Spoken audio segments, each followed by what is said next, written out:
Port Phillip Bay.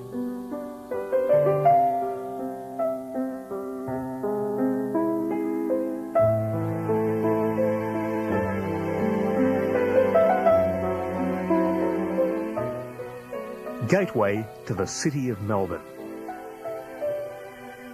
Covering a total area of just under 2,000 kilometres, it has one of the longest urbanised coastlines of any bay in the world, and one of the narrowest entrances.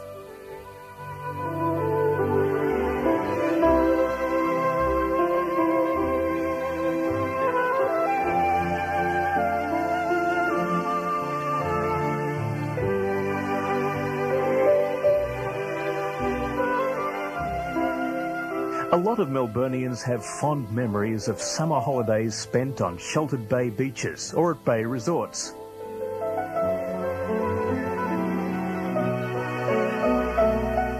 But Port Phillip Bay hasn't always been the scene of such tranquility.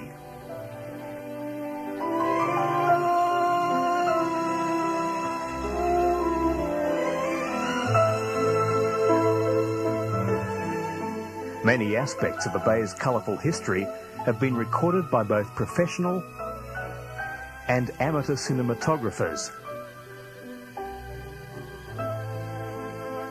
over almost a century of filming.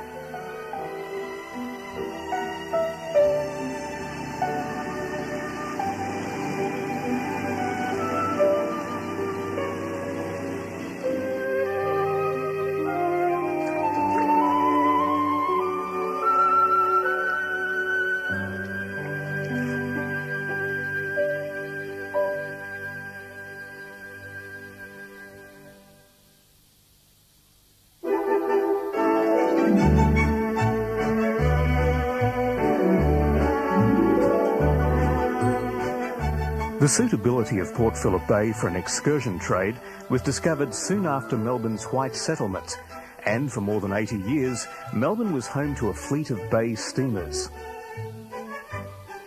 By the 1880s, people in increasing numbers had discovered the pleasure of a ferry trip to Geelong and Port Arlington, or to the southern Bayside resorts. But it was the introduction of a trio of magnificent bay steamers between 1886 and 1910 which ushered in the golden age of the Port Phillip excursion trade. The paddle steamers Ozone, Hygeia and Wiruna offered sailings during summer for day trippers to the Bellarine and Mornington peninsulas, beginning with a leisurely mid-morning departure from Station Pier, Port Melbourne. Built in Glasgow in 1890, the Hygeia was even larger, faster and more luxuriously appointed than her slightly older sister, the Ozone.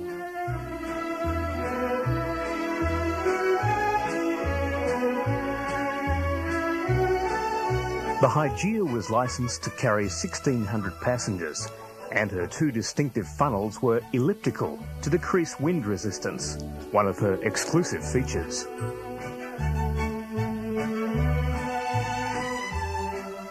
Other features included a promenade deck, extensive saloons and dining rooms, bar facilities, and areas for dancing. For many passengers, though, taking in the sea breezes on the open decks was inducement enough.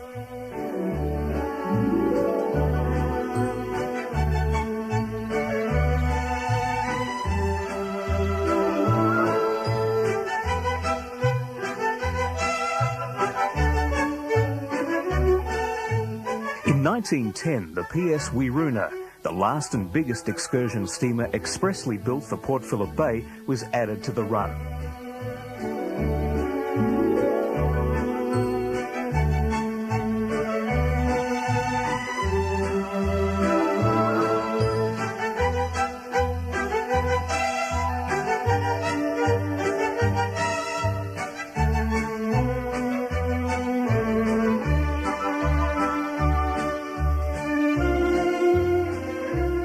With a capacity for 2,000 passengers, huge dining area and a lounge arranged in beautifully upholstered bays around central tables, the Wiruna offered luxury bay travel.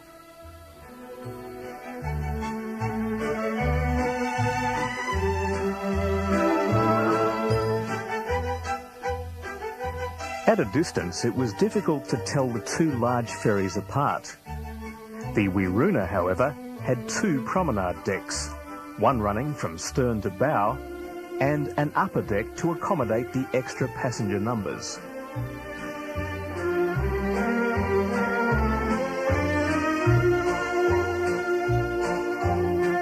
These elegant vessels cruised regularly up and down the bay during the high season, from Cup Weekend till Easter, as well as catering for special group excursions and annual industry functions, such as this Dairy Produce Bay Picnic in 1938.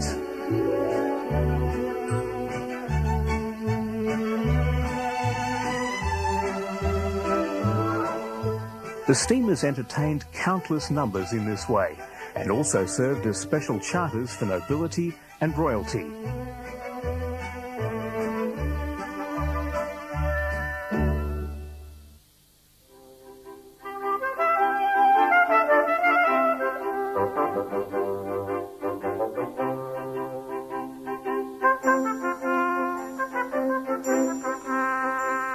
One of the Hygeia's career highlights was in carrying the Duke and Duchess of Cornwall and York, later King George V and Queen Mary, from the Heads to St Kilda Pier in May 1901.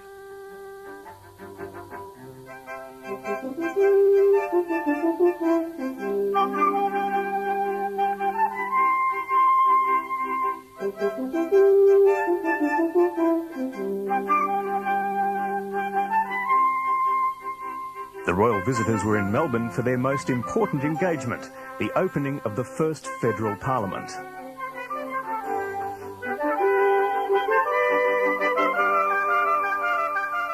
"20 years later, the Hygeia performed a similar role for the visit of Edward, the Prince of Wales, son of George V, here to thank Australia and Australians for their role in the First World War.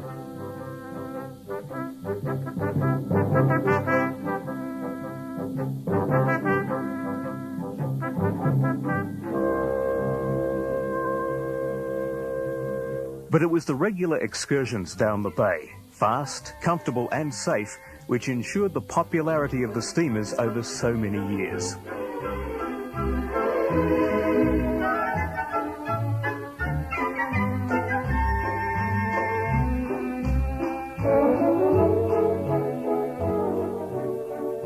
And at all the Bayside ports of call, and especially at Sorrento and Queenscliff, the arrival of the boat was always an occasion for a local gathering at the pier.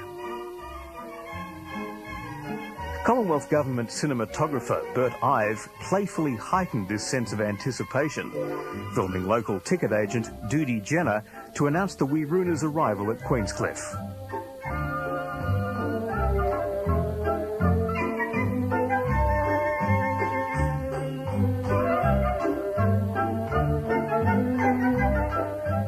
The Queenscliff Pier was built in 1885 into deeper water to accommodate the larger steamers, but had to be extended several times in later years to help overcome problems of siltation. Despite these difficulties, the pier has played a significant role in the history of the town.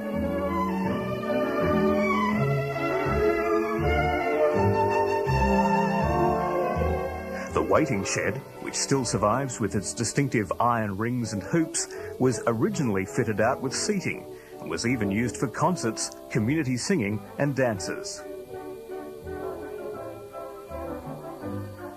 On the opposite side of the bay, the Sorrento skyline came into view as soon as the steamers passed Point King.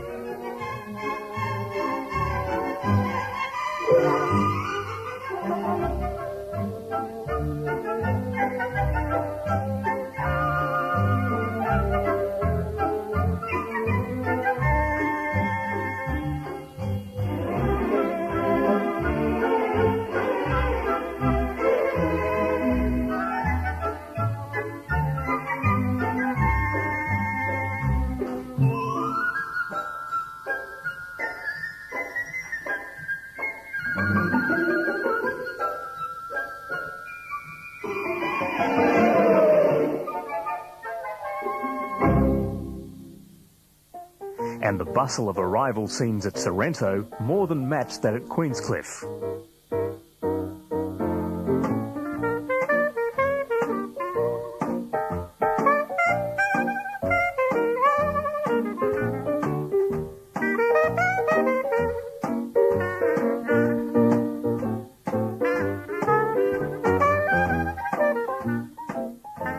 As the stream of passengers disembarked and slowly made its way towards the town, the drivers of the touring cars and wagonettes gathered around the pier entrance for pre-arranged pickups or seeking custom. By the 1930s, the horse cabs, prominent in earlier years, were nowhere to be seen. The Sorrento Pier had also boasted a steam tram service. This was established by theatrical entrepreneur and parliamentarian George Coppin in 1890.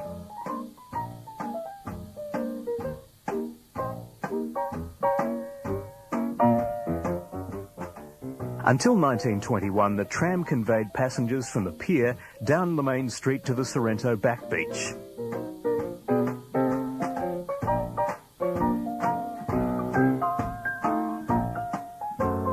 The pier and foreshore hummed with activity during the summer months.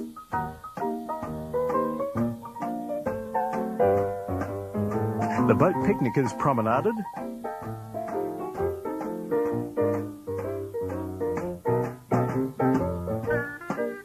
ate and drank, or chatted in groups while their children played.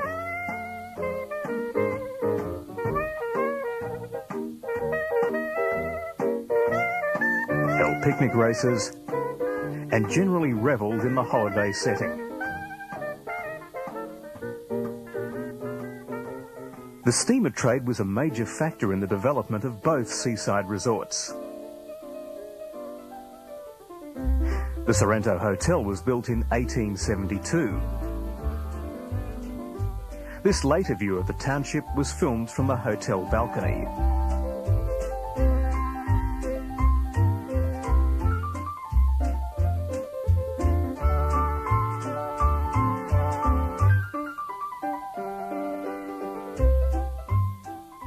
By the 1920s, the Sorrento Progress Association could show off its hotel renter crowd.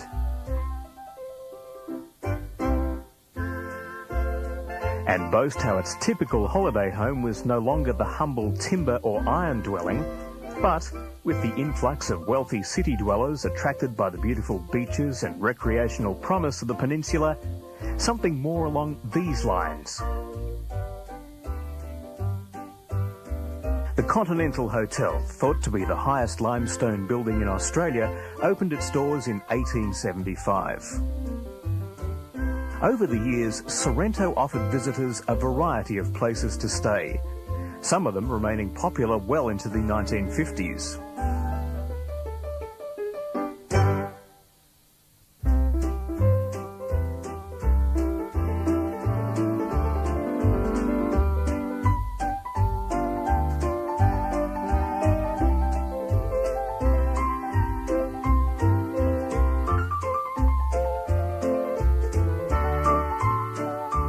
On the Bellarine Peninsula, Queenscliff, with its steamer berthing facility, new rail link and proximity to rich pastoral and agricultural hinterland, enjoyed a similar period of development and prosperity.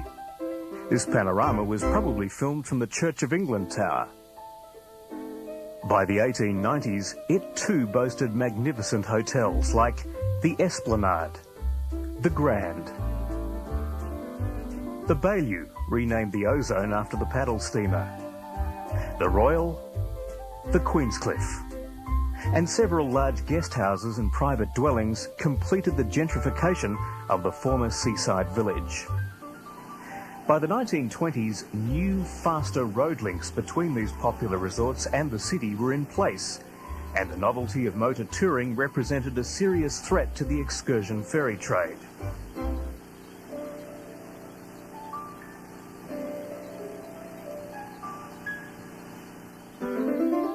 The concept of group travel to bay destinations for picnic purposes was still very much in vogue, only the mode of transport was changing.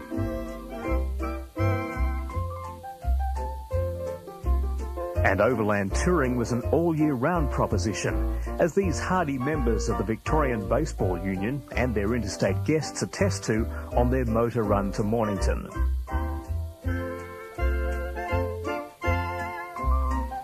Among the joys of early motoring, a decent soaking if the convertible hood wasn't in place before the onset of showers.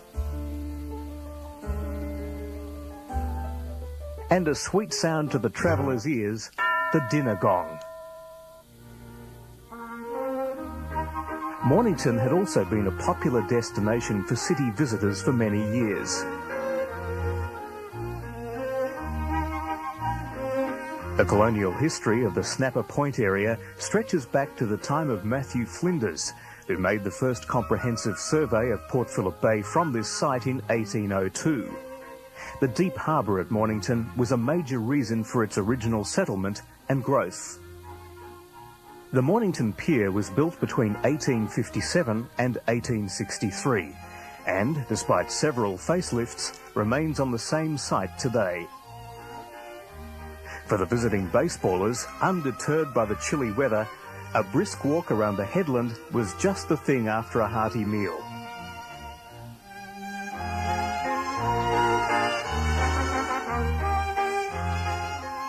While a rest stop provided ample opportunity for some collective mugging for the camera.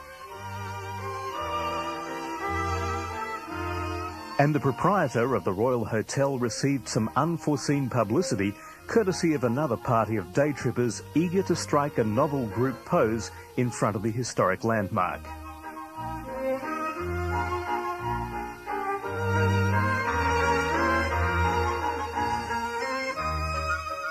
The Royal was built in 1853, strategically sited on the Mornington Esplanade to provide uninterrupted bay views from its balcony. This early home movie was taken by the Lane family in the late 1920s. Nor was the growing popularity of motor touring confined to the Mornington Peninsula. The road to Geelong carried its share of vehicles, with increasing number of visitors to the Corio area and the beaches and hamlets beyond now preferring the motor run to the traditional steamer excursion. Vehicle manufacturers also began to target potential car owners with sophisticated advertising campaigns. The Overland Whippet, for example, was depicted as light, modern, comfortable, fuel-efficient, combining the best American and European features to make it ideally suited to Australian touring conditions. This was a transport battle the ageing excursion steamers were no longer equipped to win. By 1930, only 4 vessels were still in regular service. The Ozone, after 39 years of reliable service, was one of the first major casualties. Sold to a shipbreaker in March 1925, the Ozone's hulk was later sunk as a breakwater at Indented Head, its paddle wheels still a landmark at low tide. In June 1931, the Hygeia, after more than 9,000 trips down the bay, was sold to shipping contractor H.W. Morris for dismantling. It was stripped of everything saleable, and there were plenty of customers keen to purchase a souvenir at the subsequent auction, since many of them had fond memories of their trips aboard the old steamer.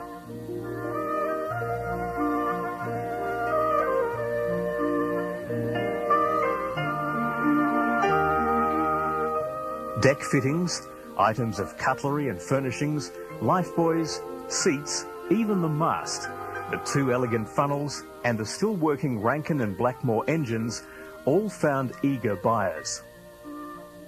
The newsreel cameras were also present 2 months later when the first attempt to scuttle the Hygeia was made. The empty shell of the paddle steamer left Port Melbourne behind the tug Eagle early on Tuesday afternoon, the 25th of August, 1931. The destination was the 35-fathom hole known as the Ship's Graveyard, 6 kilometres outside Port Phillip Heads. Only 2 men were aboard the Hygeia. Both former crew members, they were responsible for the store of gelignite on board, which was to be used to send the hulk to the bottom. Bay conditions were favourable at first, as the tug and its load proceeded towards the heads. But as the seas grew heavier, the crew of the Eagle struggled to maintain the tow line to the old steamer. At one point, it appeared that a collision between the 2 vessels was likely as the tow line was restored. An increasing concern was felt for the safety of the men aboard the Hygeia shell, effectively a floating mine, as it listed violently from side to side in the huge swell.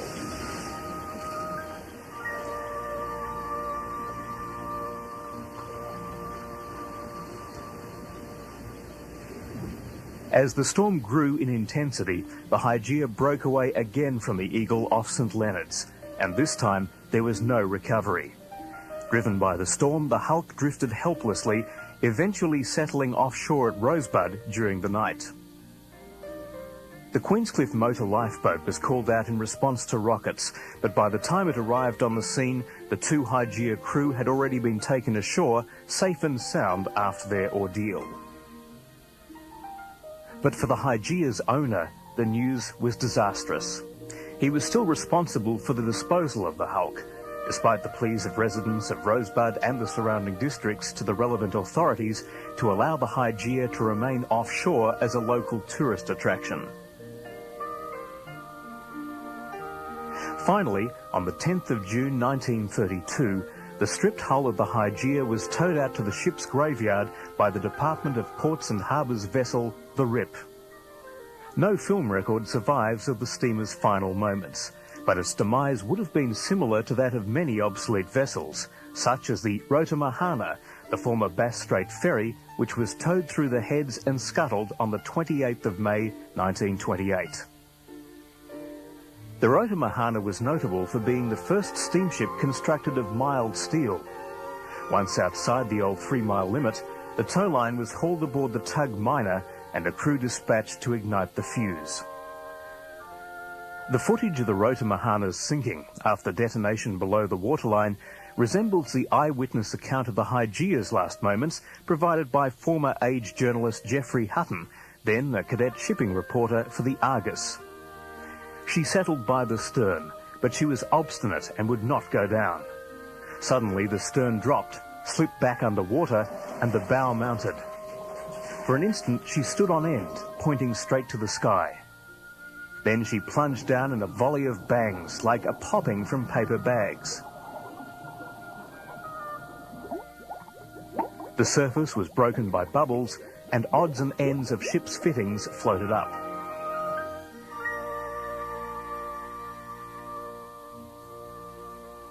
So the Hygeia was gone, but for her legion of admirers, fond memories would linger.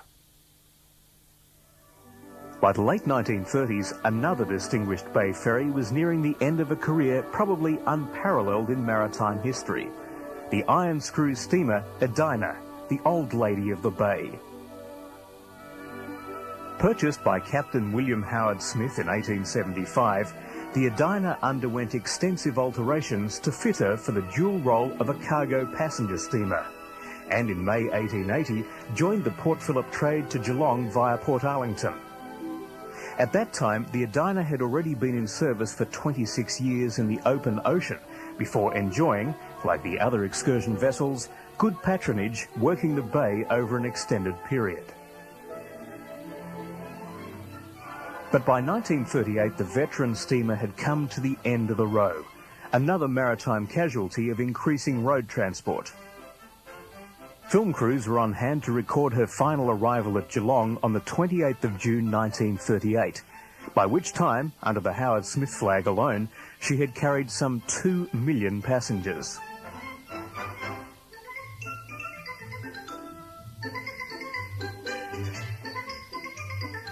Within 2 months, the Edina, like the Hygeia before her, was exposed to the auctioneer's hammer.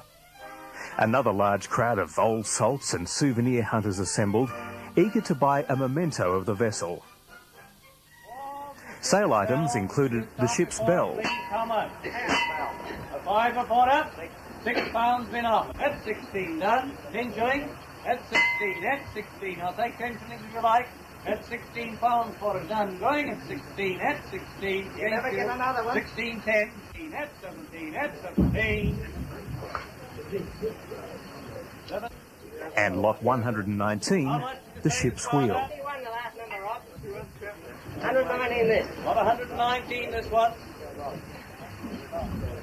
16. Going at 16. That's 16. That's 16. Last time at 16, the steering wheel, right at the end. The Edina ended her life as the humble lighter Dinah and was eventually broken up in Melbourne in 1957. The last of the big bay boats, the PS Wiruna, ran her final trip in March 1942. The United States Navy purchased the steamer and turned it into a floating retreat for its troops. After war service in the Pacific, the Wiruna languished in the upper reaches of Sydney Harbour for several years and was finally dismantled in 1951.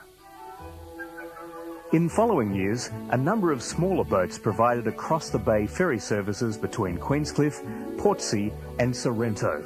The Doodah was the first of these.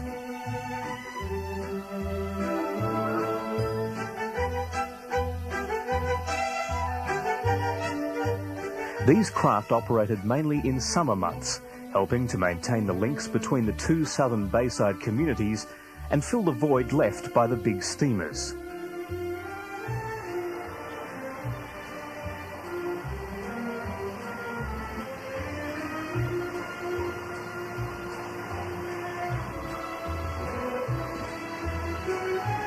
Year-round service was introduced with the arrival of the vehicular ferry Peninsula Princess in 1987. This in turn was replaced by the much larger MV Queenscliff, which made her debut in December 1993. The Queenscliff is an impressive catamaran-designed vessel with provision for 80 cars and 700 passengers. But for many people, the passing of the Wiruna effectively closed a memorable chapter in the history of Port Phillip Bay, the romantic era of the bay excursion steamers. The average motoring family, of course, may not have even been aware of the demise of the bay boats, with thoughts more firmly focused on the next Sunday drive to Frankston or beyond. The steady swish of tyres was by now a familiar weekend sound on the Geelong Road or Nepean Highway, as motor touring to the seaside towns became accessible to more and more Melburnians.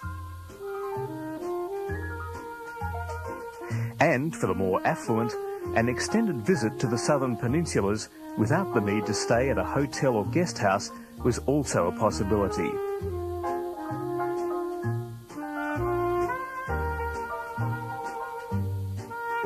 Cruising along the coastal roads with the wind in the hair and the caravan in tow.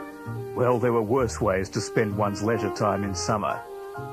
By the late 1950s, it seemed like half of the city's population was heading south during the Christmas holiday period. This annual ritual became a significant part of Melbourne folklore in the post-war years. 60 miles of fine beaches line the eastern shore of Port Phillip Bay. Mile upon mile of beachfront camps are set up at Christmas time and used by family groups between Christmas and Easter. For some, the caravan with all its modern amenities. But for others, it's the seclusion of the tea tree and life under canvas with only the mosquitoes to contend with. But the camps are usually well-proofed against these invaders and equipped too with every modern aid to comfortable living. This is camping the easy way.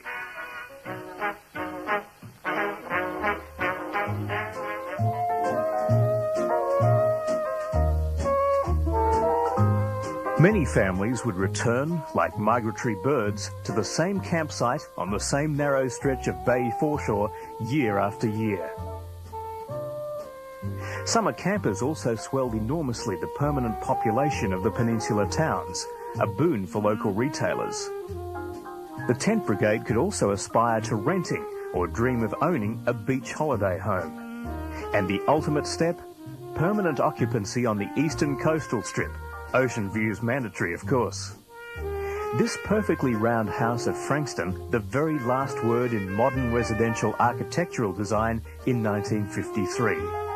And open space under the balcony running around the house for the all-important family car.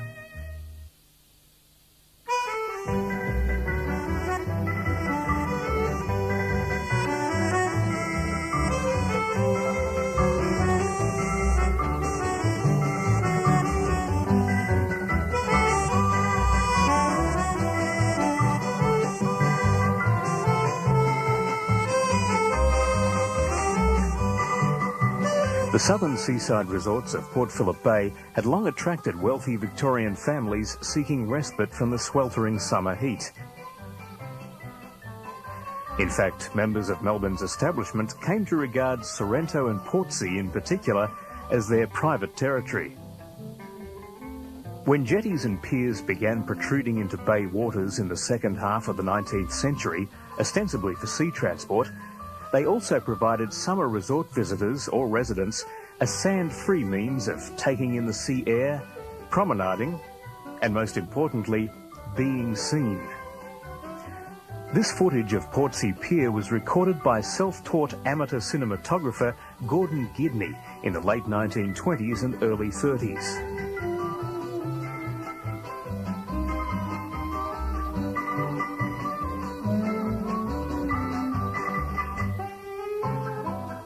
Gidney's pictures capture the buzz of summer pier activity at Portsea, part meeting place, part catwalk to show off the latest beachwear or seasonal attire.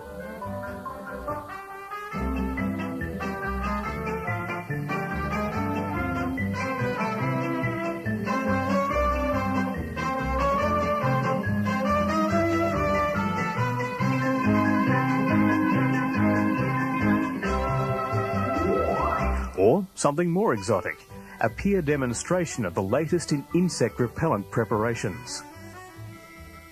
But for those who didn't mind the feel of sand in the shoes or between the toes, it was the beach at picturesque Portsea, as Gordon Gidney's 1926 film intimated, which provided the perfectly colourful pageant. Amid a sea of striped tents, large umbrellas, paper parasols, exposed limbs, and assorted bathing costumes, caps and robes, the holiday atmosphere was obvious. And scenes like this would have been played up and down the coastline on both sides of the bay during the summer months.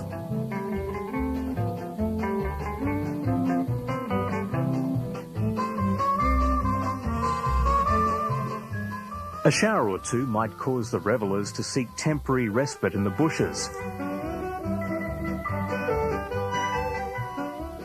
But they'd soon return. Some enjoyed the attentions of the camera operator. Others weren't quite so sure.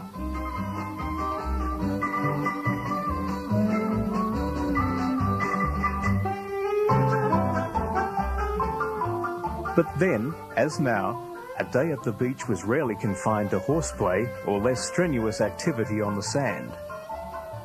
A dip in the crystal clear briny was always a big part of the beach experience. And very salutary, according to the popular encyclopedia of the time, in calming hysteric attacks, epilepsy, and St. Vitus dance. While for the slightly more intrepid bathers, the railings and diving board on the Portsea Pier were a huge attraction.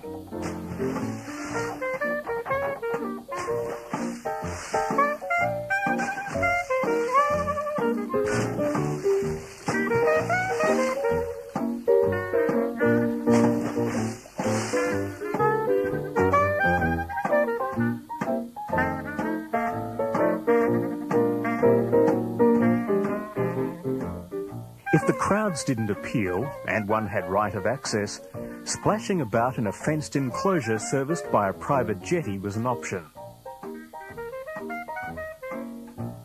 But for most Southern Bay beachgoers, a sizable crowd was as much a part of the holiday experience as flies and sunburn.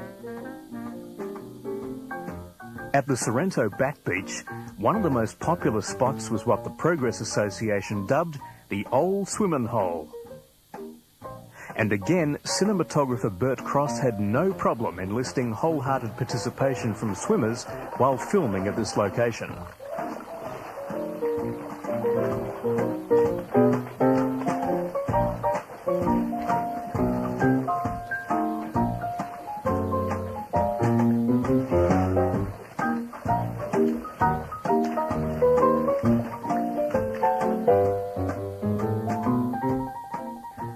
Queenscliff too boasted options for the aquatically minded, the back beach, or the enclosed ocean baths offering mixed bathing facilities, or the hot sea baths in Tobin Drive.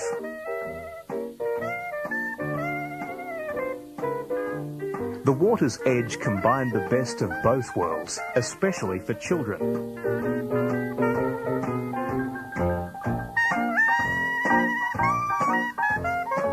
Melbourne's Sun News Pictorial conducted sandcastle building competitions for the young. This one at Dramana.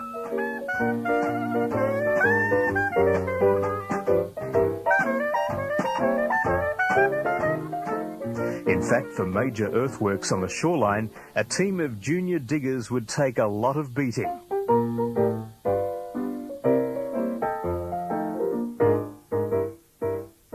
And cooling off after such hot work was never a problem. Nor was bay play confined to the young, the sandy beaches providing ample scope for big kids to indulge in all manner of games or contests as well. Perennial picnic fare, the three-legged race.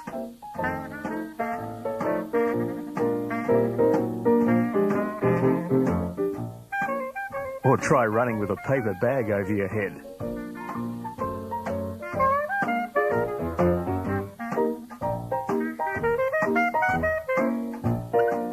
Or keeping a straight face and an acceptable line in a tug of war. Or for something completely different, how about a mock battle to reenact the fall of the Roman Empire?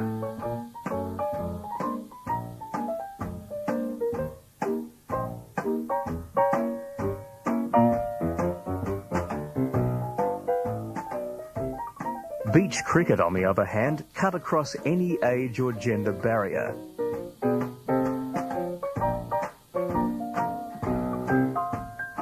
A less frenetic activity, gathering shells.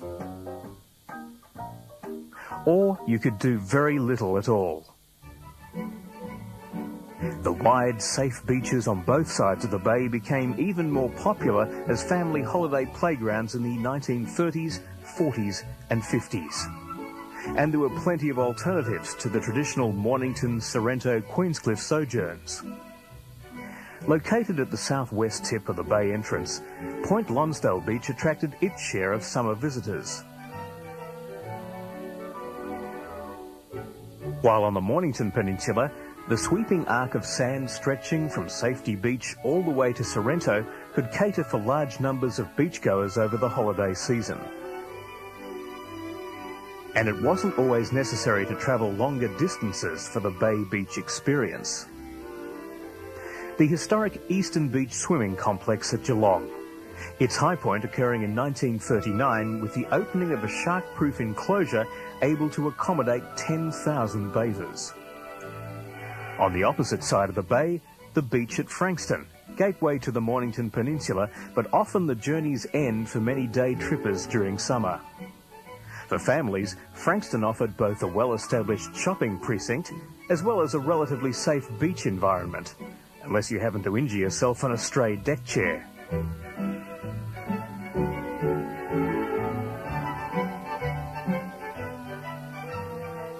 There seemed to be no limit to the pleasures one could anticipate from a day at the beach.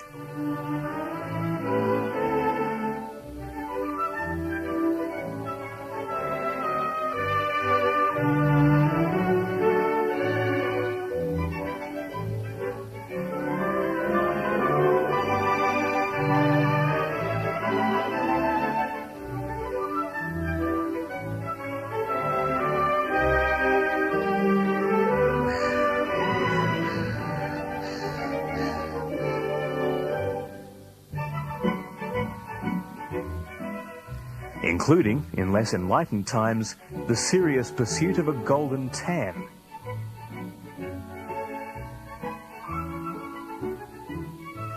Typical Bay Beach scenes have also appealed to would-be landscape artists, old and young. While regular beach patrons often had the opportunity to respond to beauty of a different kind. Bathing beauty competitions were staged at a number of bay beaches over the summer period and rarely failed to draw a crowd. Organisers of the annual Miss Geelong competition took it more seriously than most, a screen test with Columbia Pictures among the prizes for the lucky winner in 1945. Not surprisingly, this event attracted more than 60 contestants who almost formed a circle around the wading pool at Eastern Beach. By the time the judging got underway, a crowd in excess of 20,000 had gathered to watch proceedings. Prizes for the 18-year-old winner included a silver cup and, incongruously, a fortnight's holiday at Mount Buffalo. Of course, leisure activities at the southern seaside resorts didn't all terminate at the tree line of the sandy beaches. Both Sorrento and Queenscliff, for example, were very proud of their golf courses. The beautifully laid out links at Queenscliff, it was claimed, enough to gladden the heart of the most fastidious golfer. The little clubhouse featured here was originally a fisherman's cottage, transported in one piece over the wooden bridge to Swan Island by a horse-drawn trolley in 1921. Lawn bowls had been played in Victoria since the 1860s, and by the 1920s, peninsula bowling clubs were well established. Visitors were actively encouraged to try the nicely maintained greens at Queenscliff, while at Mornington, the sheltered bush location provided an attractive setting for male visitors to play an end or two, or for ladies to wield the croquet mallet.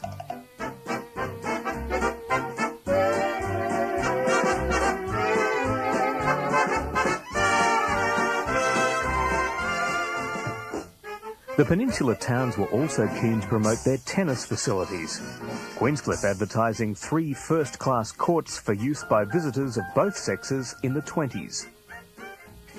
And for a more unusual event, the inaugural scooter marathon from Geelong to Queenscliff, a testing 26-kilometre journey. With entrants having to contend with traffic and petrol fumes, as well as the more obvious physical demands of the event.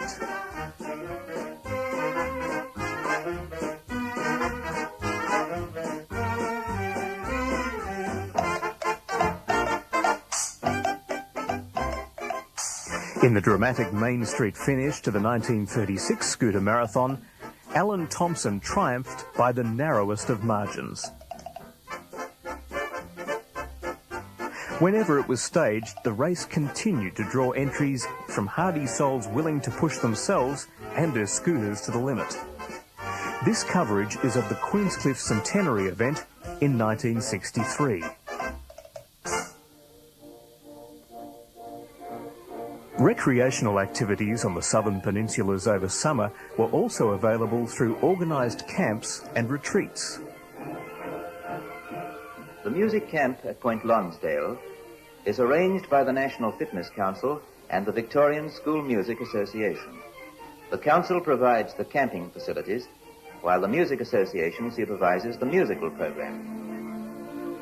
Afternoons at the music camp were left free for student relaxation, but the morning program comprised a tutorial session and a period of orchestra rehearsal, weather permitting, conducted outdoors.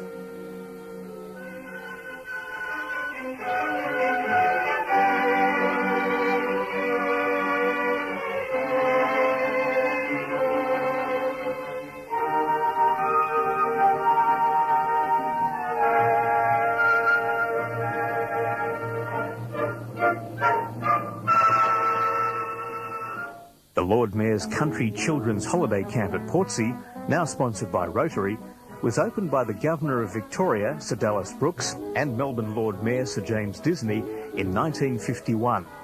Each child attending the camp is given a thorough medical test in which physiotherapists check the posture of children.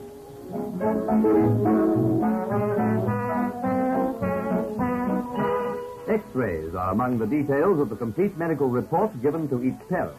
And by the time the doctors have got through their checking, there's little doubt about the physical condition of the holiday makers.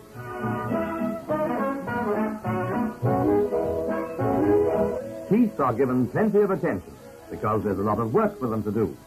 Many of the children come from areas where there may be dietary deficiency, and this is soon remedied. Well-balanced diet and plenty of good, rich, simple food builds up the youngsters in their 12-day visit to the seaside. It's the first sight of the sea for many, so elementary swimming instruction is necessary. At first it's on land, and then there's practical experience in the water. Who cares if it's cold? Not at that age, anyway. Sports programs keep the 350 children fully occupied at each camp. Obstacle races find the girls just as agile as the boys.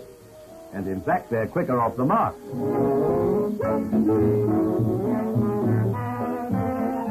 It's not necessary to start at the bottom of the ladder here.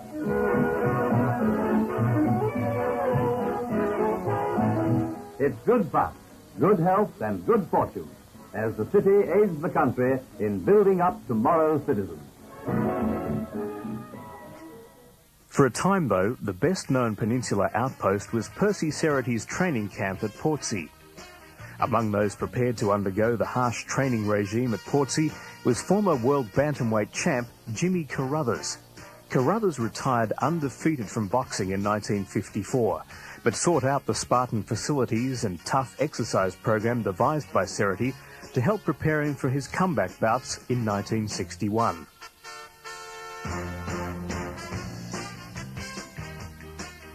But Serity's star pupil in the late 50s was undoubtedly middle-distance runner Herb Elliott.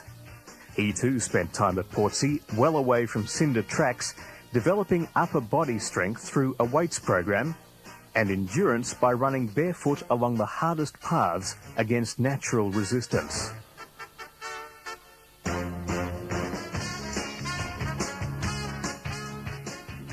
A favoured routine at Serity's camp was to run up an 80-foot sandhill with a grade of 1 in 2. Elliott could run up and down the big sandhill 42 times without stopping, with his final 3 circuits the fastest.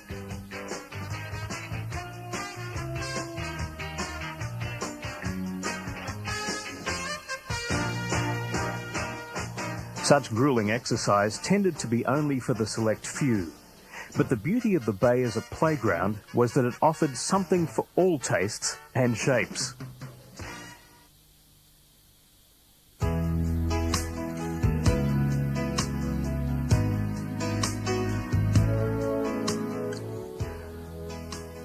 If the southern portion of Port Phillip Bay has long been associated with recreation and tourism in terms of white settlement, an even longer tradition exists.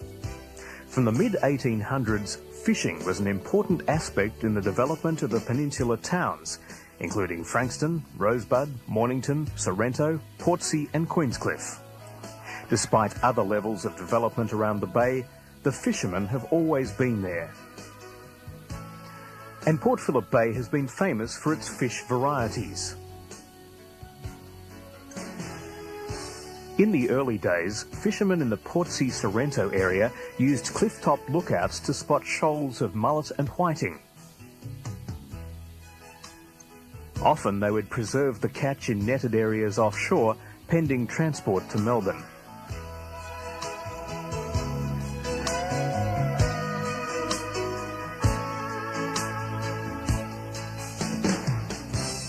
Queenscliff too became renowned as one of Victoria's premier fishing ports, its fishermen supplying Melbourne with an abundance of inexpensive fish.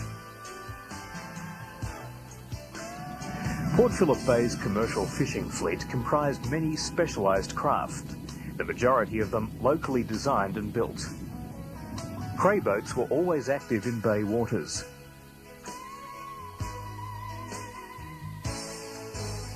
And cray fishermen and their families a common sight on the piers after returning with the day's catch. Shark boats too formed a significant part of the bay fishing fleet. Shark fishermen used barracuda as bait, and with 100 hooks to a line, the baiting of each line was quite a job. At the fishing grounds, drums are used to prevent sharks from running away with 10 kilometres of line. Marker buoys indicate where the lines are set.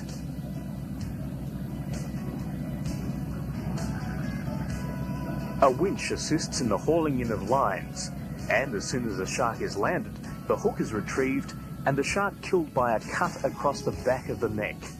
Dangerous knife work on a slippery deck. These are gummy sharks. At this stage of their growth, their delicate flesh is quite suitable for eating, but better known to Victorian fish buyers as the perennially popular flake. On the return journey, the sharks are taken from the holding well in net loads and stacked on the deck for cleaning. The shark livers are carefully saved for their oil content. Seagulls get the rest. Another specialist fishing craft in Port Phillip Bay was the scallop boat, working mainly out of Mornington.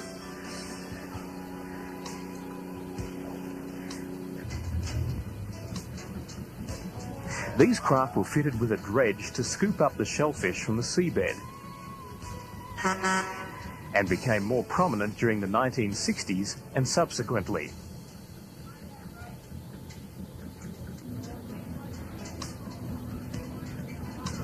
The scallop boats operated successfully for many years until a government ban on dredging in the bay curtailed their activities in the 1990s. Commercial fishing operations were supplemented by the thousands of amateur anglers who have long fished the Southern Bay waters for sport or relaxation. This time-honoured diversion has appealed to all ages and taken many forms.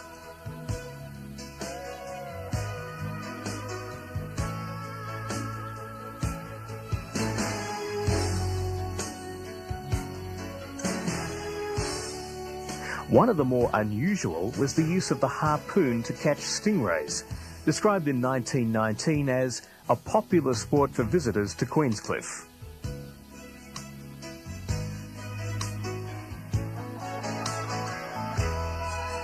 In the shallow waters off Swan Island, the large rays were clearly visible targets.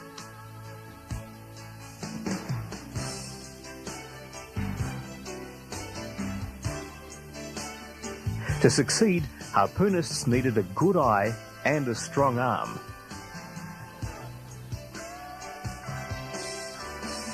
Maintaining one's balance in the boat was also helpful. But boating and related aquatic activities on the bay have also appealed to numerous groups or individuals with little interest in fishing.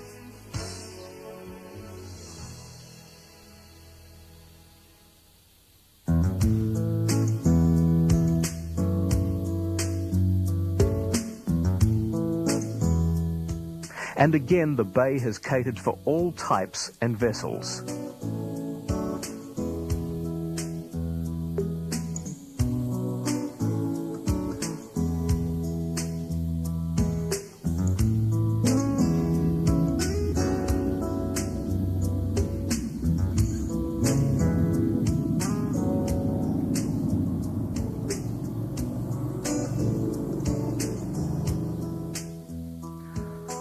Then there are those who prefer to spend their time below the surface of the bay,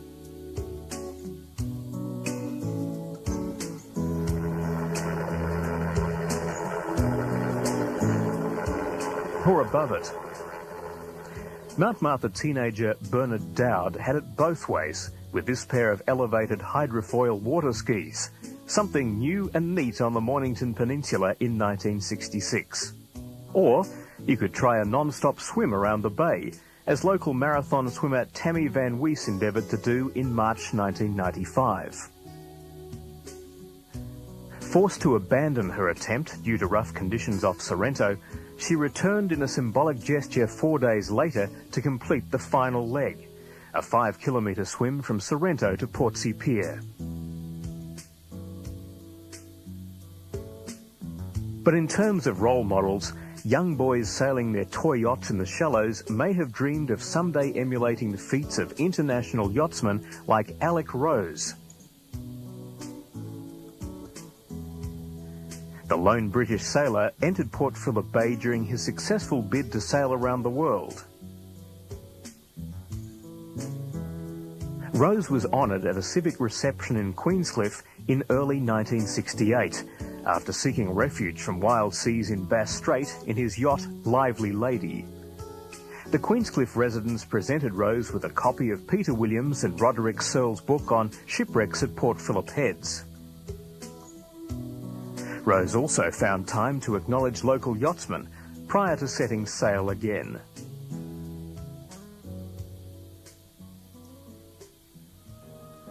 For many, though, the attraction of sailing a skiff, or something slightly larger within the confines of the bay, was more than sufficient.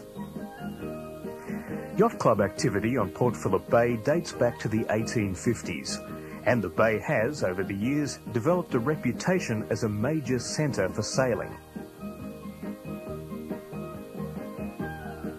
The Southern Bay has also been the departure point for yacht races across Bass Strait to Devonport and Hobart.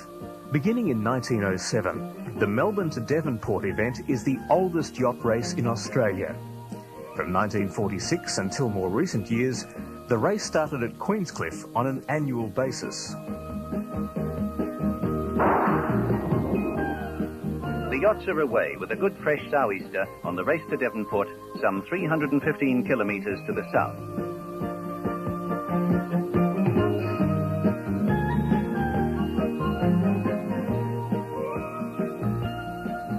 In terms of international racing success, the C-Class catamarans, designed and sailed in Little America's Cup competition by local yachtsmen, have an enviable record. Australia's first attempt at claiming the coveted trophy was made in 1963. The selection trials were hosted by the Blairgowrie Yacht Squadron, formed at its present site in 1952. The 1963 trials attracted 5 challengers, all hopeful of being selected as Australia's representatives and bringing the country a new sporting honour. The Frankston Yacht Club hosted the 1967 selection trials, with challengers having to contend with typically chilly, overcast winter conditions.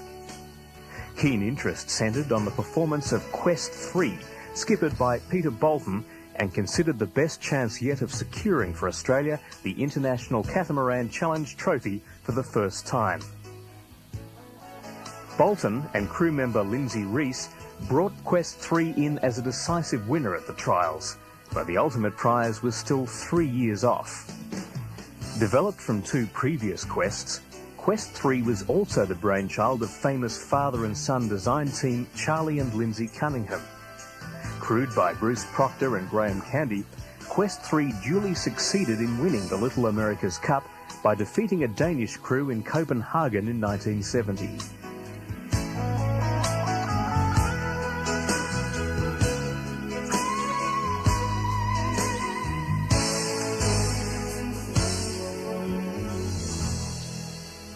And with a completely redesigned rig, Quest 3 successfully defended the Cup at Sorrento against the US challenger Weathercock in 1972.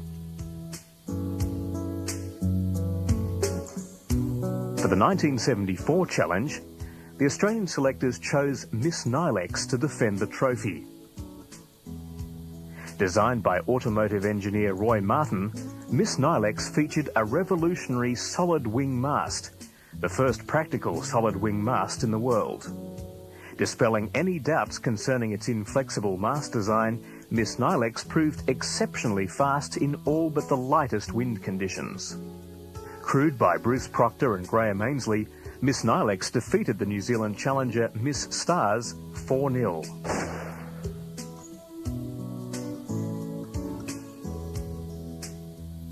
Miss Nilex was again selected as Australia's defender in 1976, losing narrowly in an exciting series of races at Sorrento to the new American challenger Aquarius 5. As well as hosting the Little America's Cup challenges of the 1970s, Sorrento has more recently become home to the Cooter Boat Club, an association of enthusiasts which has helped keep alive the romance and skills of the era of fishing under sail. This association now has around 100 Cooter boats on its register. Its main objective is to foster the revival, restoration and preservation of these uniquely Australian craft and their heritage. Professional boat building in the southern peninsula area can be traced back to the 1870s. At Queenscliff, pioneers like Andrew Hansen, Peter Locke, Mitch Lako, Robert Kaiser and their families were famous for their Cooter boats, designing and building over the years more than 100 of these broad-beamed, low-slung sailing workboats. The Cooter boats were developed not only to catch and carry fish, but also to optimise their ability to work in the turbulent waters of Bass Strait, regularly negotiating the Port Phillip tidal rip. They were genuine workhorses of the sea, out at dawn and through the rip in search of the schools of barracuda, then the staple of Melbourne's fish and chip trade, from which the boats took their name.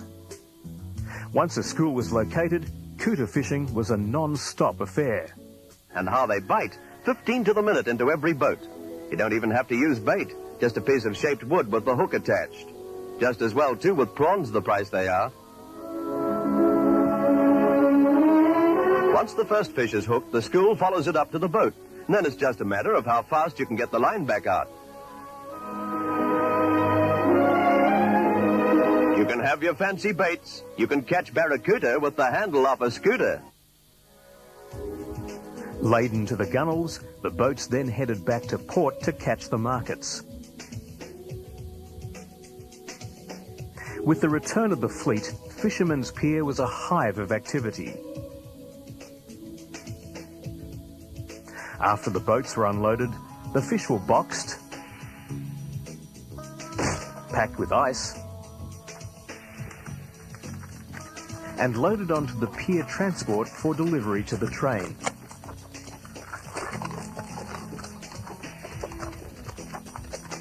But by the end of World War II, newfangled engines and methods had effectively made the cooter boats redundant as professional fishing vessels, and they appeared doomed to oblivion. That these elegant vessels are now enjoying a resurgence is attributable to the efforts of Cooter Boat Club members and the skills of boat builder Tim Phillips and his team. You need boat building skills such as steaming the timber, using the adze, planing up the planks. In his purpose-built facility at Sorrento, the integrity of the original Cooter boat design and timber boat building skills are maintained. As well as the building of new boats, more than 50 old Cooter boats have been restored since the 1980s. All labour-intensive, painstaking work. You can't buy boat building tools just out of a shop. The adzes definitely can't be bought today. A lot of the tools are specially adapted for boat building. The nailing up in a new boat would take the riveting of the boat, that is the turning over, the clenching of the nails, would take about 2 people 10 days to do.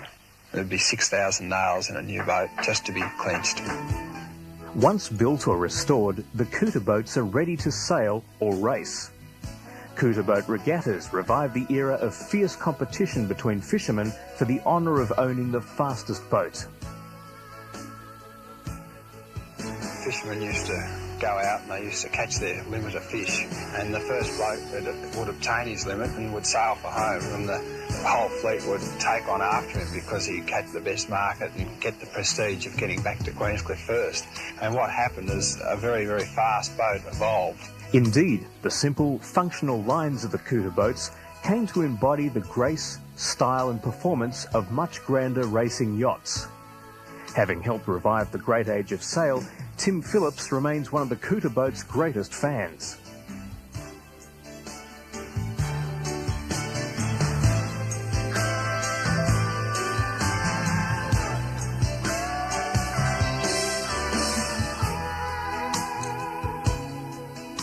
They're great to sail, nothing like them. Big open boats, powerful, they're fantastic.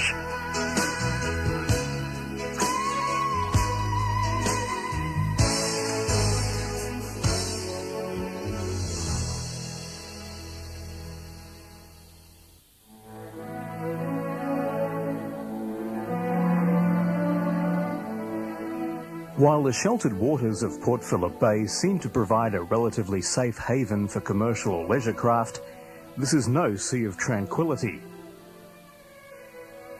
For the inefficient, unwary or plain unlucky sailor, disaster is never far away.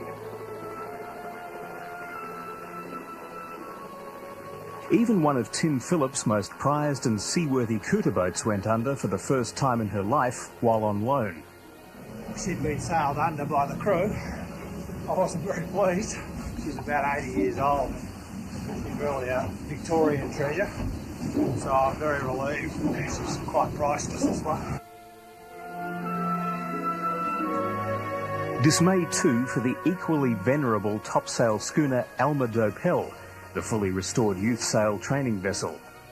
Forced to seek shelter off Safety Beach during a wild storm on the 2nd of March 1985, the Alma Dopel slipped its mooring and drifted ashore, where it stuck fast. Improved weather conditions eventually made a concerted rescue attempt possible, and hundreds of spectators gathered in the hope of seeing the craft return to the water. When dredging operations failed, heavy earth-moving equipment was brought in to push the vessel. With a tugboat pulling and a loader pushing, the historic schooner was eventually freed. The length and variable depth of shipping channels and fluctuating weather conditions within the bay meant that running aground was always a possibility, as the luxury liner Orchides discovered off Rosebud in May 1952. 4 tugs strained with heavy lines trying to drag free from a sandbank the 28,000-ton liner Orchides. Bound for England, Orchides ran aground in Port Phillip Bay in darkness. She stuck fast for nearly 24 hours with 1,200 passengers on board. A strong wind blowing against the tugs hampers their operations. Hundreds watch as the 4 tugs struggle throughout the afternoon to free the big liner. 2 Navy minesweepers stand by for an all-out effort at high tide, but Orchides is jet-free without them to continue her voyage undamaged.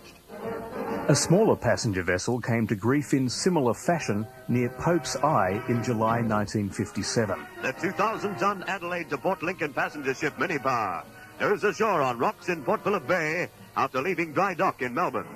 The tug Taronga goes out in a heavy swell to try to pull her free. A tricky job as the liner's buffeted by a 35-mile-an-hour wind. Mini Power's bows are high on the rocks for more than 12 hours.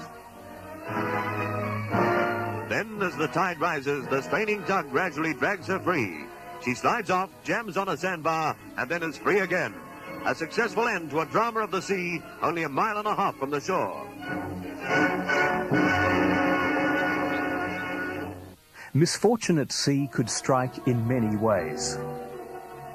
On the 12th of April 1936, a freak wave hit the Bass Strait ferry Nirana before it could reach the relative safety of the bay.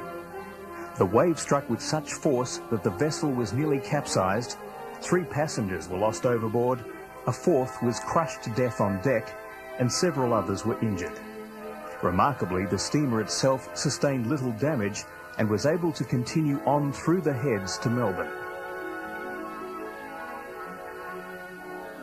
These 15 Filipino seamen arriving in Queenscliff on a shark boat were also lucky to survive when their vessel, the collier Vicky, foundered in heavy seas off Wilson's Promontory, with the loss of 8 lives in June 1956.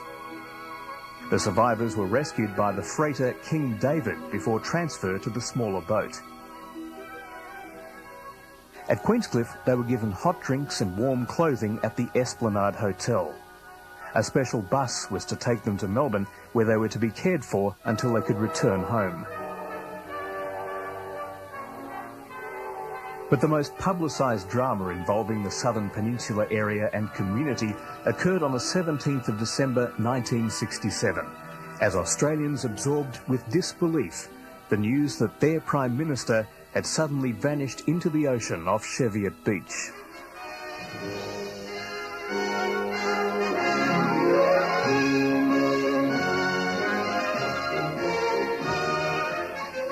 A day of tragedy for Australia. The Prime Minister, Mr. Holt, is feared drowned in treacherous surf off Portsea, 59 miles from Melbourne. After the alarm is given, a huge search begins. Small boats, helicopters, skin divers, soldiers and police seek some sign, but find no trace of Mr. Holt. Hampered by raging seas, the search goes on till darkness falls and then continues the following day. But to no avail. All hope has gone, and Australia, stunned by the news, mourns the late Prime Minister and grieves for his wife and family.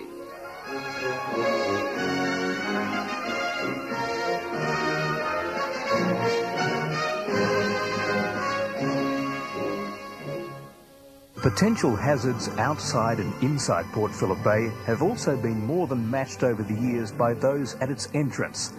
A less than 3-kilometre width of dangerous water, commonly known as the Rip. There, the outflowing tide from the bay meets the in-rolling waves of Bass Strait, The difficulties of navigation are compounded by the existence of various reefs and rocks off each point. This was a passage negotiated on a daily basis by the Queenscliff fishing fleet, and not surprisingly, a picturesque ceremony to bless the boats and all who sailed in them became a major event on the local calendar each year. The unusual ceremony, the first of its kind in Australia, was broadcast with the aid of loudspeakers from the Queenscliff Pier. It was inaugurated in April 1935, with the Reverend Hart of St George's Church addressing the large gathering.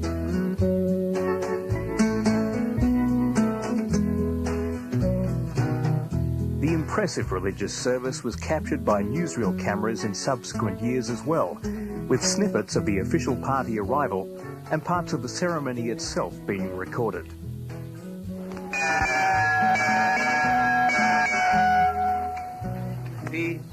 To the greater glory of God and in the face of Jesus Christ, we bless these vessels and all who sail in them, this time forth and forevermore.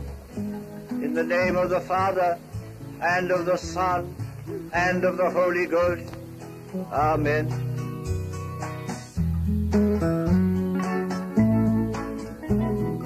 At the 1949 ceremony, the Royal Australian Navy was officially represented for the first time, with HMAS Culgoa providing a guard of honour for the procession of Anglican prelates.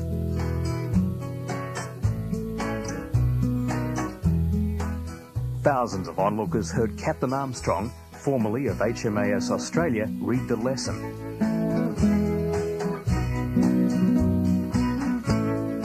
And watched as His Grace, the Archbishop of Melbourne, the Most Reverend Joseph Booth, threw a cross into the water as he blessed the seas surrounding Australia. The ceremony concluded with the launching of the Queenscliff lifeboat, symbolising the temporal as well as the spiritual protection of all those who ventured out to sea. The Queenscliff lifeboat service was instigated in 1856 to rescue ships' crews caught in the rip, and continued operations for 120 years.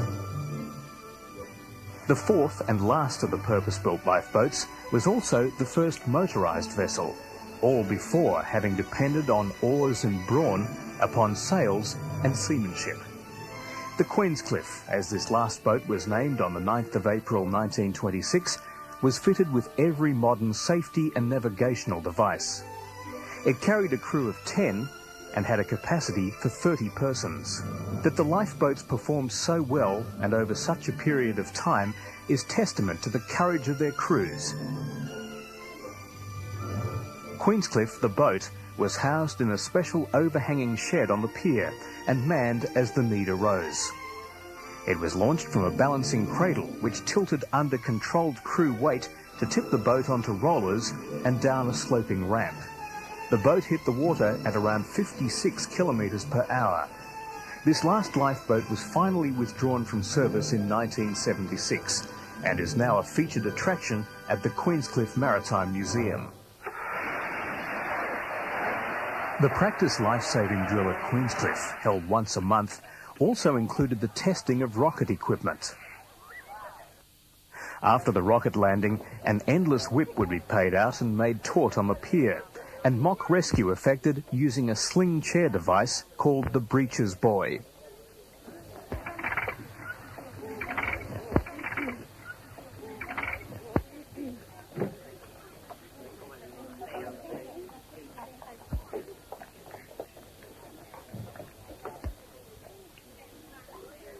While the lifeboat service at Queenscliff helped save many lives over the years, it could not prevent the heavy rate of casualties at the heads, particularly during the era of sail up until 1922. Many vessels contributed to their own demise by attempting to enter at night against a strong ebb tide with insufficient local knowledge.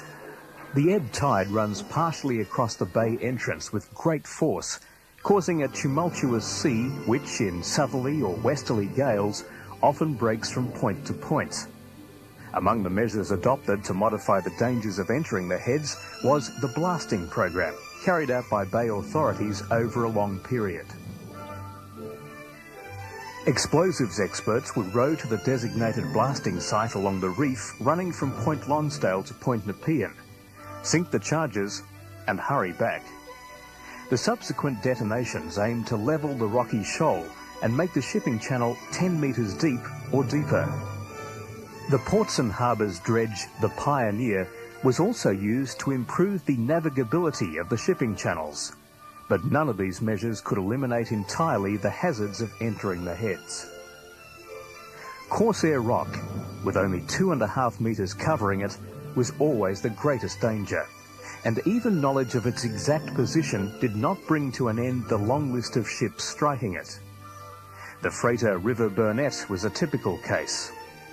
Carrying a full load of coal, the vessel hit the reef in darkness, pulled off again, but was so badly holed she gradually sank.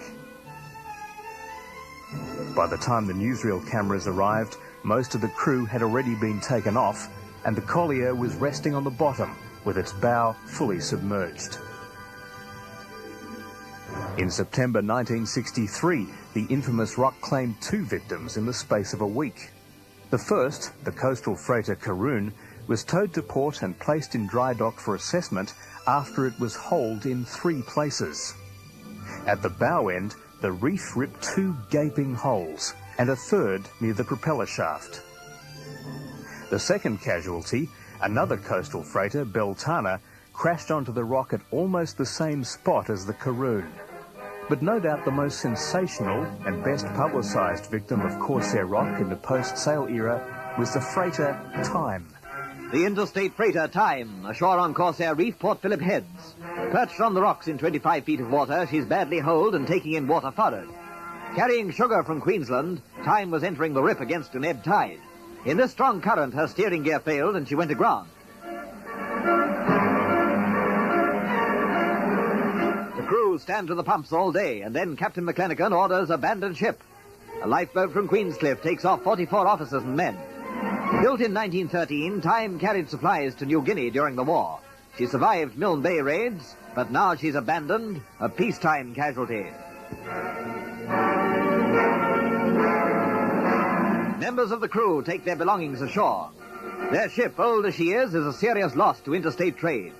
The weary men of the Time, anxious for hot food and a long sleep. Theirs has been a nerve-wracking experience, but they can still smile. For 10 years, the wrecked steamer remained a landmark and tourist attraction, upright and fast upon Nepean Reef. Queenscliff, where time stands still, as the motto ran. Shipping experts claimed she would not be moved, and they were right.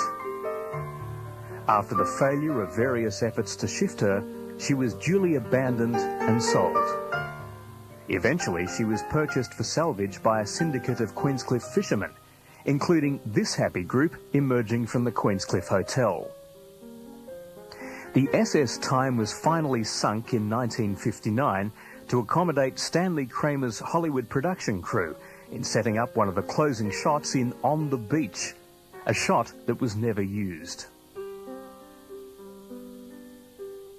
That the shipping casualty rate at the Heads has not been greater is directly attributable to the efficiency and dedication of the Port Phillip Sea Pilots, who have been serving Victoria for more than 160 years. The need for pilotage assistance at Port Phillip was apparent from the time commercial ships began using the port. As early as 1838, ships arriving at the bay entrance were met by a local mariner who knew the Rip and the channels of Port Phillip. For a fee, Captain George Tobin offered to pilot the vessels to their anchorage in the bay.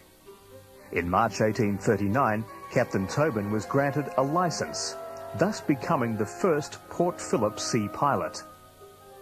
Captain Tobin was soon joined by others. The early pilots operated from Shortland Bluff, but they could not always provide with any degree of safety the pilotage assistance required, as former sea pilot and maritime historian Captain John Noble explains. The only way a pilot could get out to a ship was by whaleboat, about 10 metres long, manned by a coxswain and 4 oarsmen. Sometimes the Rip was so fierce that the whaleboat couldn't reach the ship. and without a pilot who knew the entrance, many a ship was wrecked by the fury of the rip. To improve the situation, Port Phillip's first harbour master recommended that a pilot vessel should wait for ships outside the heads.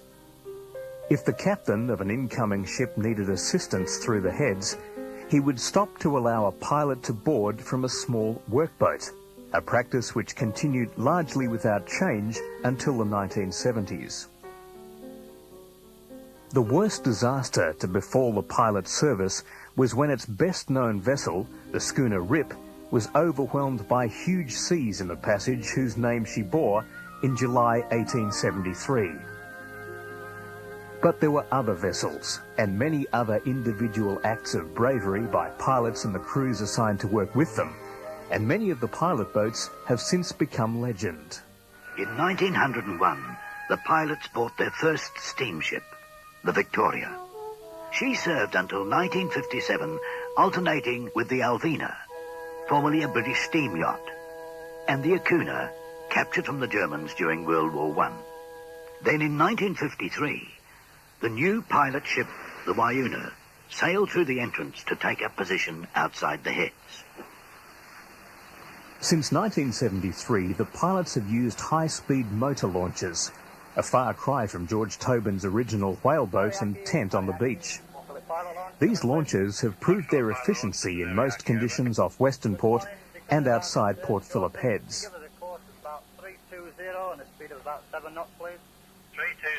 With the introduction of the larger and more powerful freighters during the 70s, the big advantage of the motor launches was that they didn't require the ships to stop while the pilots got on and off.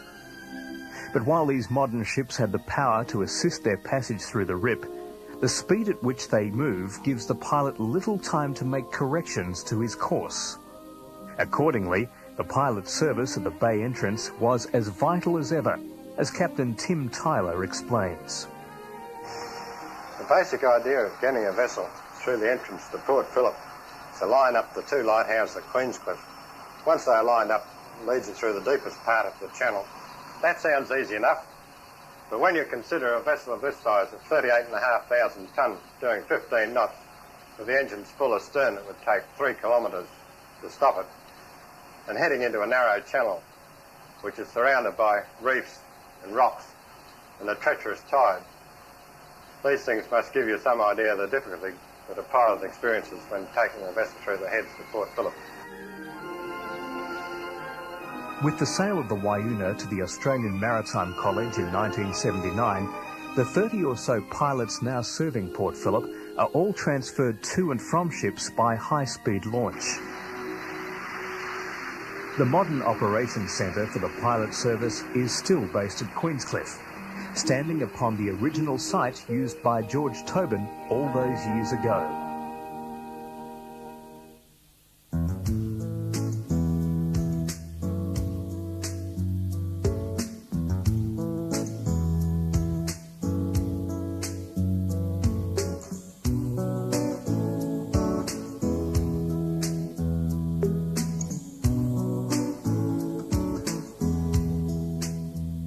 As well as assisting the sea pilots and ships through the heads and along the channels, the lighthouses in southern Port Phillip are among the most distinctive bay landmarks. The present light tower at Point Lonsdale was built in 1902, replacing 2 earlier structures. Lighthouse keeper Norm Hunt lets us know exactly where we are by signalling the word Lonsdale.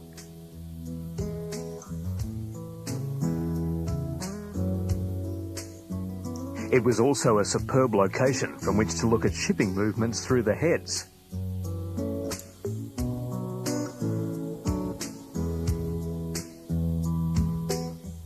And the views from the observation deck were even more spectacular.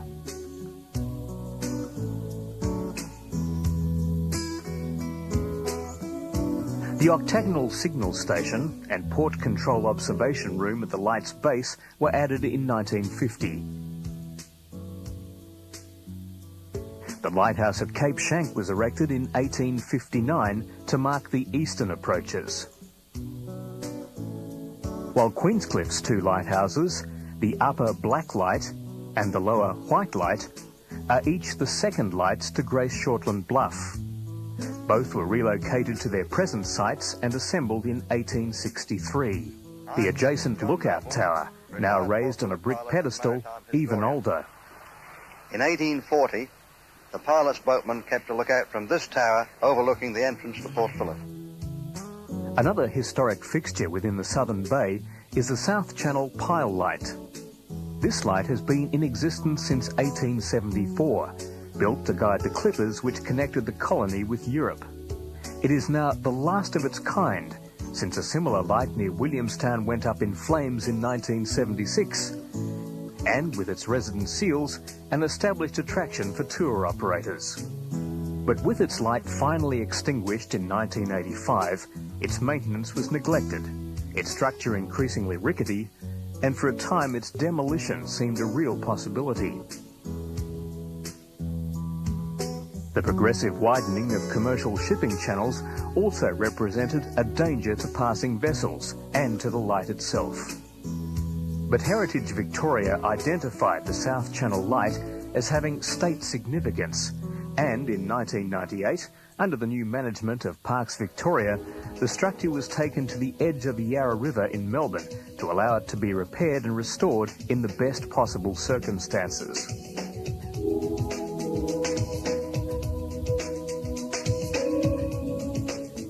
Now fully restored, the South Channel Pile Light has been resited to the mouth of the Rye Channel, about 2 kilometres offshore, for the appreciation of present and future visitors.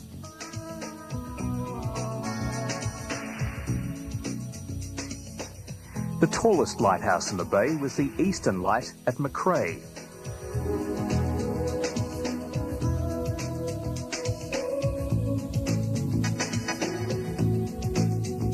The original wooden tower was moved to Arthur's Seat, where it was used until 1934 as a lookout for sightseers, before its replacement by this structure. A privately run fauna park was also among the attractions for the many visitors to the summit area.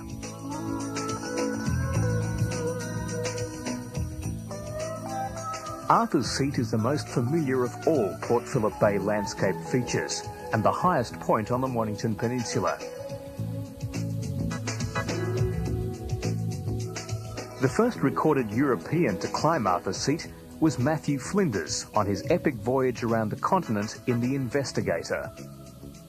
The explorer was rewarded for his exertions by the extraordinary view from the summit.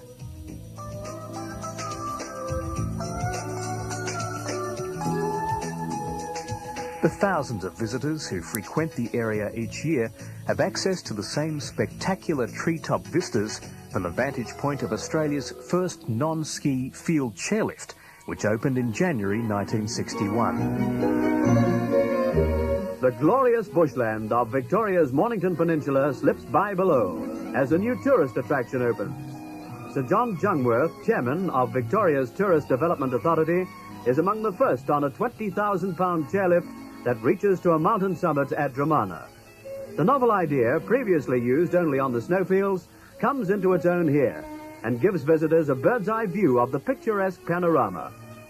The chairlift's continuous 3,000-foot cable lifts mums and dads and smaller travelers in a safe 12-minute ride. It can carry passengers at the rate of 300 an hour, and when they ascend, in addition to the sweeping view, a mountaintop restaurant awaits them. A novel chairlift has tourists right up in the air over Victoria. Within 12 months, the peninsula had its second chairlift, also patterned on the Alpine model. The sea lift at Portsea was believed to be the first of its kind in the world. An enterprising local resident, John Patton, had the lift installed at a cost of £6,000. The return to Clifftop fare was set at 1 and 6 per person. But not all bay landmarks are as prominent or as obvious to visitors. Few would know, for example, that Naval Acting Lieutenant John Murray in the Lady Nelson made his way to this small cove at Portsea in 1802. And little remains of Victoria's first official white settlement, established under the command of Lieutenant Colonel David Collins here at Sullivan Bay, Sorrento, in October 1803. With a contingent of Marines, convicts and a few settlers, Collins aimed to set up a permanent settlement, but could not have chosen a more unfavourable site. Fresh water was scarce and timber supplies unsuitable. The settlement was finally abandoned in May 1804 when the party moved south to found Hobart, leaving behind 4 unmarked and later relocated graves. Also left behind was escaped convict William Buckley, the legendary wild white man who lived among Aboriginals in the Port Phillip region for more than 30 years. While Buckley's role as the earliest European inhabitant of the district was important, other early settlers left a more enduring legacy. One of the earliest homesteads on the Mornington Peninsula is nestled between the base of Arthur's Seat and Macrae Beach. Built in 1844, Macrae Homestead housed Scottish settler Andrew Macrae, his wife Georgiana, and their 8 children until 1851. It is one of the few remaining examples of drop slab construction. The tiny church of St James the Less was built in 1865 of handmade bricks in the vicinity of Mount Eliza village. Blairgowrie House is a single-storey villa with tower, built in the 1870s on an elevated site by an unknown owner. A distinctively planned and detailed house in the Italianate style, Blairgowrie House is architecturally significant and a well-known local residence. An unusual design feature is the 4 main facades to suit the elevated position. Situated in a large acreage of natural bush setting at Dramana, Heronswood was built in 1871 of local bluestone and limestone. It now boasts 8 separate gardens specialising in displays of flowers, vegetables and herbs. Built in 1883, Lathamstowe in Gellibrand Street, Queenscliff, was a gift from Edward Latham, one-time owner of the Carlton Brewery, to the Anglican clergy for use as a rest home. Ballura at Mornington was erected around 1863 by James Butchart, who made a fortune selling sheep to the gold miners. It was designed and built by Italian artisans as a copy of a Roman villa.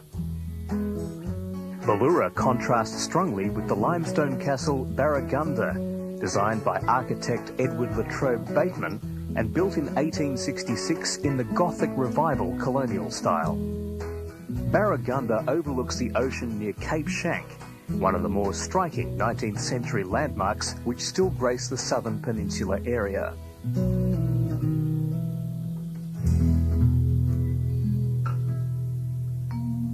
But perhaps the most famous man-made landmarks in this region are those relating to Port Phillip Bay's early defence systems against foreign invasion and disease. Fortification at Point Nepean began in 1882 in response to fears of Russian attack. The limestone cliffs at the very tip of the Mornington Peninsula were quarried to make underground passages, magazines and gun emplacements. Fort Nepean had the distinction of firing the first Allied shots of both World Wars and remained operational until the end of World War II. Until recent years, however, authorised public access was comparatively limited.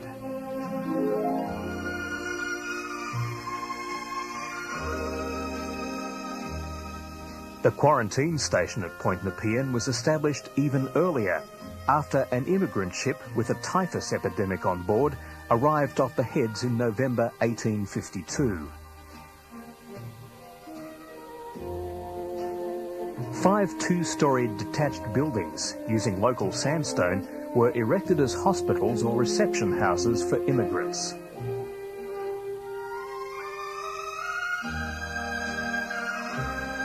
Other fine buildings, including the No. 1 administration block, were added in the years following the Commonwealth Government's takeover of the site in 1908. Quarantine cases at Point Nepean in the post-war period included the detention of 93 passengers of RMS Milton because of contact with a smallpox victim in June 1949, and of 113 passengers of RMS Strathaired in August 1954 for similar reasons. With declining need for large-scale quarantines, the Department of Defence took over most of the buildings at Point Nepean in the 1950s as quarters for its Officer Cadet School, training young men as junior regimental officers of the Australian Regular Army.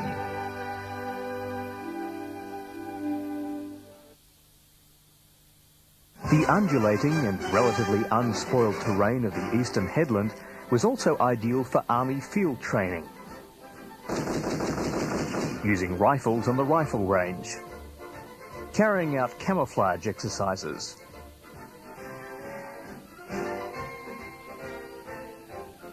and tackling a rigorous assault course.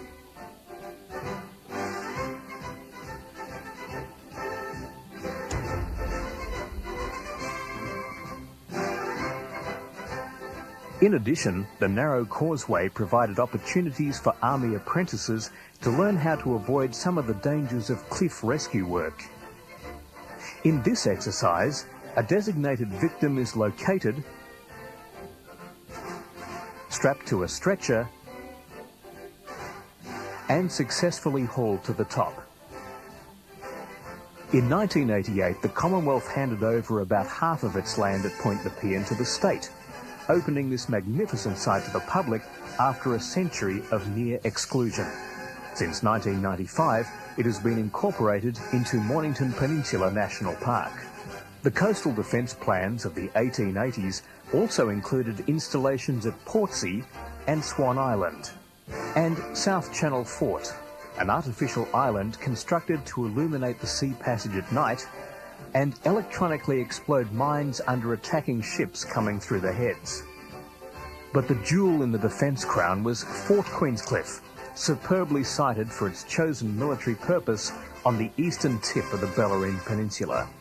Queenscliff had boasted a voluntary artillery company and muzzle-loading cannon at Shortland Bluff since the 1860s. But after the Russian scare of the 1870s, Fort Queenscliff became an enclosed battery of guns protected by ramparts and encircled by a dry moat, the only Australian fortress built along traditional English lines. By the mid-1880s, the coastal protective system was considered to be complete, with command of the Queenscliff Battery passing from the local militia to the Victorian Permanent Artillery. While the locals needed few reminders that they were living in a garrison town, filming inside the fort was rare. So much so that the producers of this 1920s film described it as an exclusive picture. It included footage of troop inspection and ceremonial parade on the occasion of Brigadier General Foote taking over command from Brigadier Cass.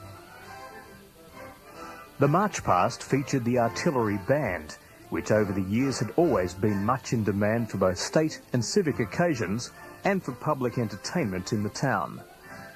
Here, Lieutenant Colonel Morris, DSO, chats with Bandmaster O'Toole, 39 years bandmaster at Queenscliff.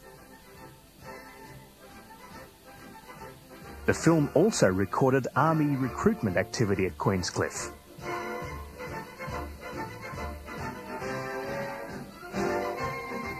Including the swearing-in ceremony before Colonel Morris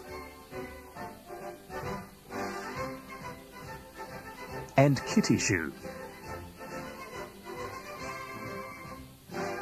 Commonwealth Government footage from the same period has soldiers at the fort demonstrating how a bayonet should be used. And Duntroon students show how easy it is to disarm a foe, when you know how, that is. Drill procedures for the movement of a 5-ton gun were filmed as well.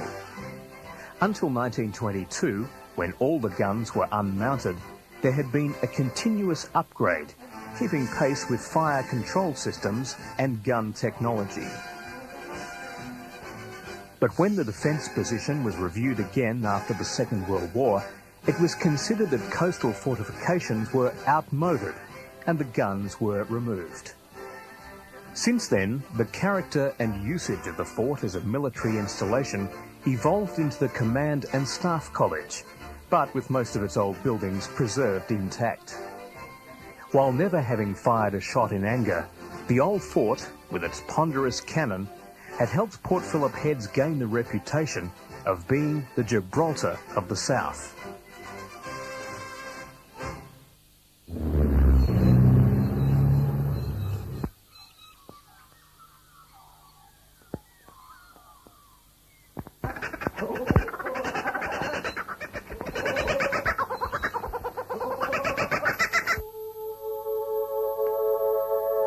With its range of prominent landmarks and stunning scenery, southern Port Phillip has also been a popular location site for filmmakers over the years. Some have used bay settings simply as an exotic background to frame their stories, while others have incorporated specific locations or landscape features into their actual plot design.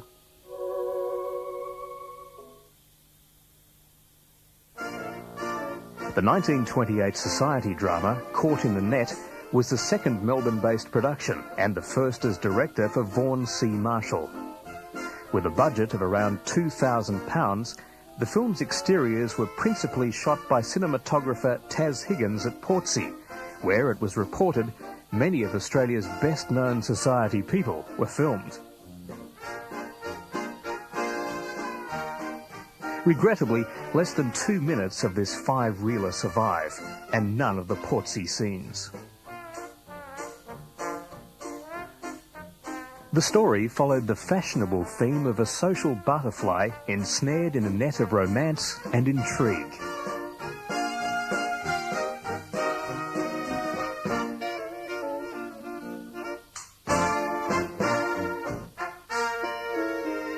In this scene, the hero, played by John Mayer, has just received news that he's been cleared of a malicious slander charge.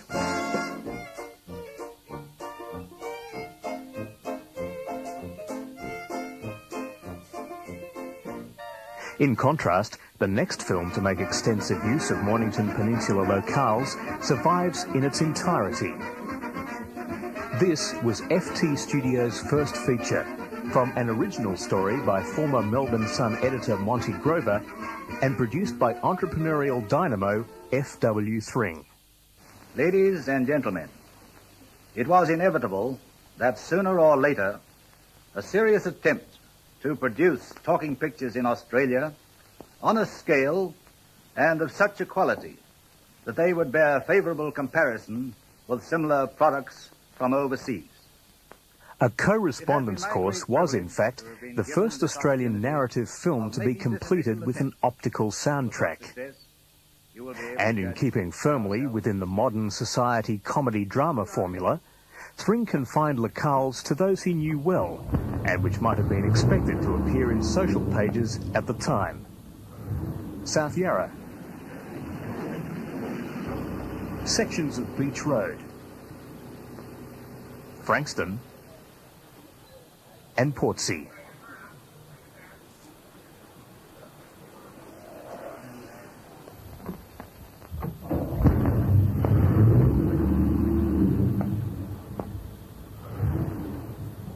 The plot revolves around the jealousy of two men for the women they love, the comic element deriving from the numerous errors made by three private detectives hired to gain evidence for one of the men who suspects his wife of adultery.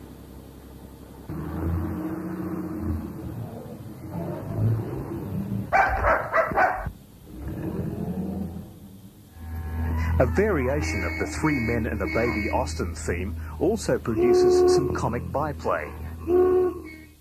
J.C. Williamson regular John Darcy plays the leading male role of misguided lover James Lord.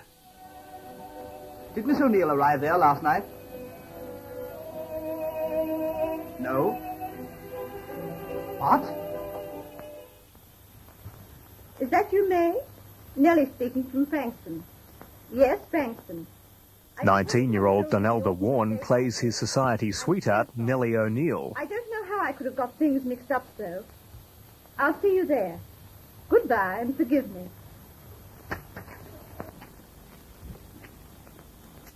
Dane and Mrs. Rouse getting into the car. After arriving at Portsea, Lord is shown an apparently compromising photograph of Nellie and instantly decides to end all his earthly I'll cares. take it. I'll see you later.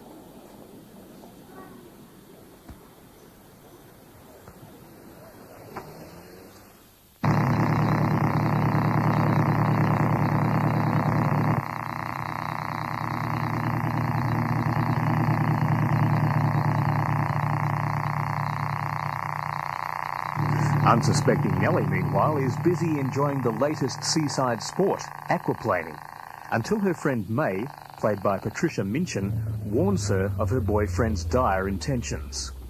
What's the matter, May? Have you gone mad? No, Nellie, get out at once. Jim's going to kill himself. He thinks you've been unfaithful to him. What? Don't waste a minute. He went towards London Bridge. Or he might do anything. The enterprising Nellie wastes no time in setting off in pursuit to try and prevent the impending tragedy.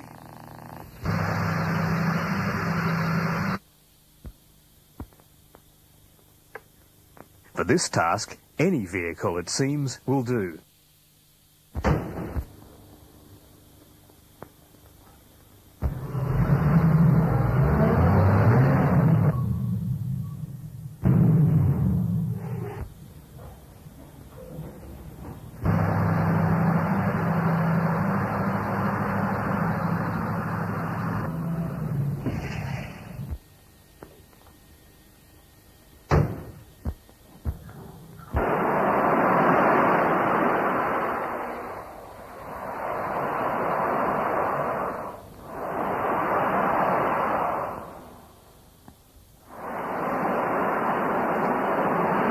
With her lover's life at stake, Nellie's beach attire is no handicap either.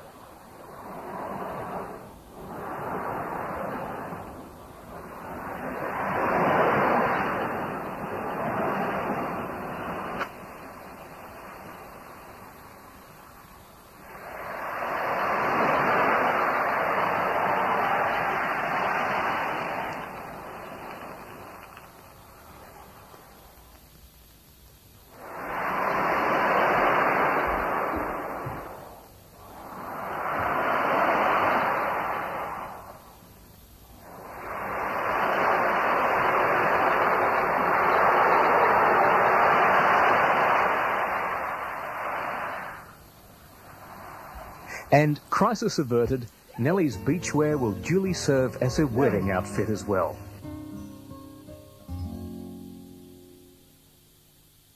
The London Bridge reconciliation scene in A Correspondence Course is paralleled by the scene of young lovers parting in the Melbourne University student short fictional work Ballade, produced in 1952.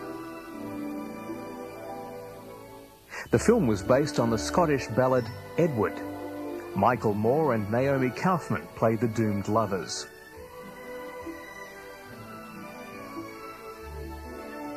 Most of the film was shot in and around Sorrento and Portsea, and most of the interiors were filmed in Wilga, a house rented by Miss Kaufman's family next to the park by the Portsea Pier, since demolished.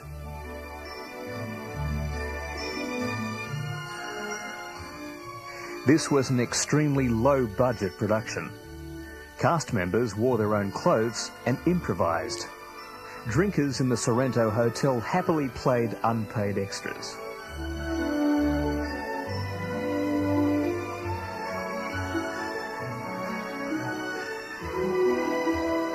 The Reverend Kent added a touch of class by agreeing to don his full clerical robes and play himself in a scene outside St. John's. Naomi Kaufman revelled in her role as the bad girl. She and fellow cast member Beth Brown were among the few females working on the film and doubled as caterers for the production as well. This was also producer-director Gil Brealey's first film. He paid for it all out of his own pocket, and apart from the film stock, the biggest expense was replacing a lost oar from the rowing boat featured in several scenes.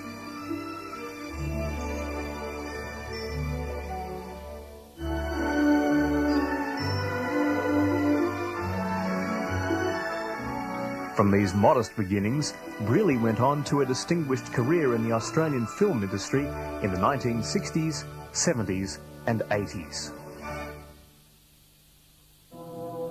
Another Portsea-centred production was the action thriller Desolation Angels, directed by Melbourne filmmaker Chris Fitchett. Fitchett described it as an attempt to make a Roger Corman-style low-budget quickie, which he co-wrote with Ellery Ryan, who also shot it. The film, produced for $459,000, fully financed by private tax money, was completed in June 1982 after a 3-month shoot. The rights for Desolation Angels were later sold to an American distribution company, which changed the title to Fair Game.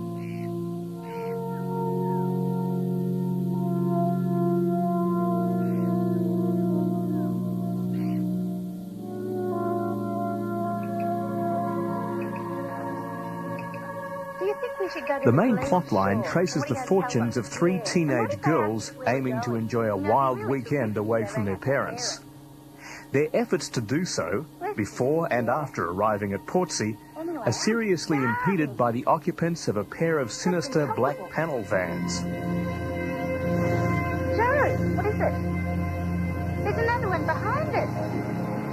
Joe, what are we going to do? How would I know?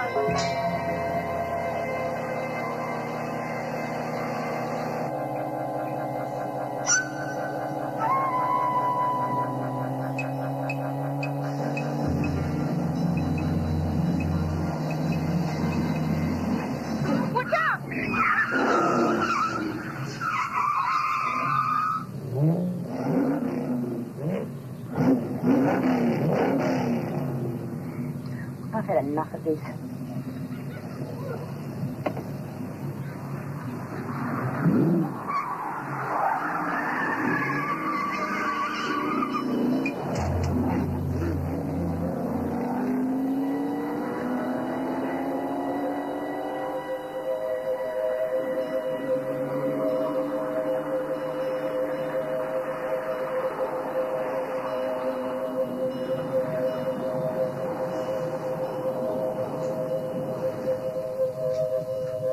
Strange.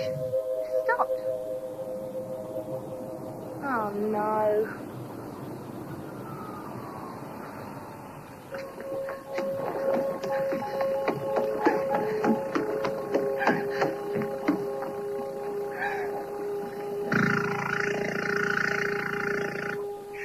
Once again, the pier at Portsea is prominently featured, providing the setting for the film's dramatic climax.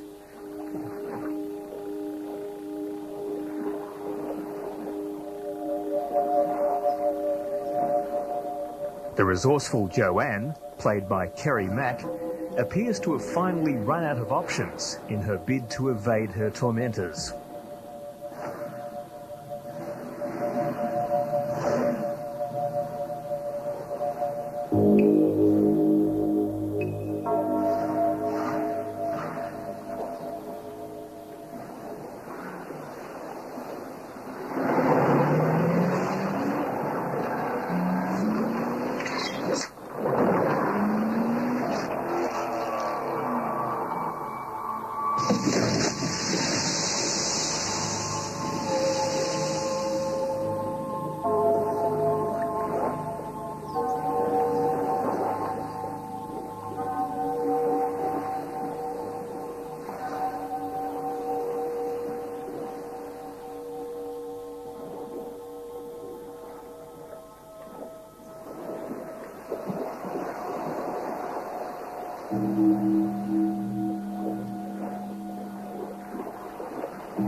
But the film production which may have left the most lasting impression on southern Port Phillip residents was the original Hollywood studio adaptation of Neville Shute's cautionary tale about the consequences of nuclear war, On the Beach. While celebrity arrivals were not uncommon in the 1950s, a peacetime Yankee invasion of this magnitude was something else again. And thousands of people remember fondly that hot summer of '59 when they caught glimpses of producer-director Stanley Kramer and his stellar cast. And for the fans who missed the star's arrival, there were opportunities to watch filming at a variety of locations, including Williamstown, Queenscliff, Frankston and Canadian Bay.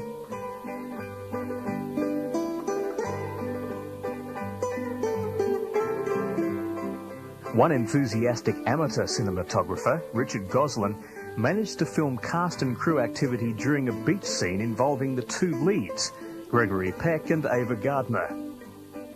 The scene was subject to numerous takes before Kramer was satisfied. Goslin filmed all this and added Hawaiian-style music and his own wry commentary to create a fascinating record of the overhyped production. Live sound is recorded in a mobile studio several hundred yards away, connected by cables to both camera and microphone. The problems associated with lip sync are amply demonstrated by the considerable wastage which occurs while camera and recorder are being brought to synchro speed. This is carried out prior to each shot and before any action commences. The Americans had also brought their own spraying device in an effort to rid the scene of flies while filming. Bemused locals noted that the DDT mix was next to useless. The intrepid Aussie flies were back in force within minutes of the spraying.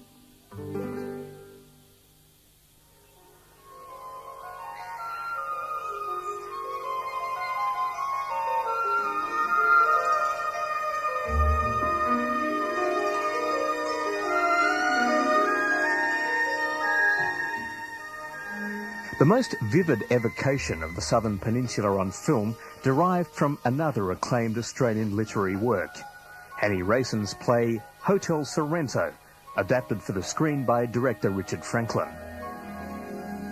In the autumn, the dusk fell gently.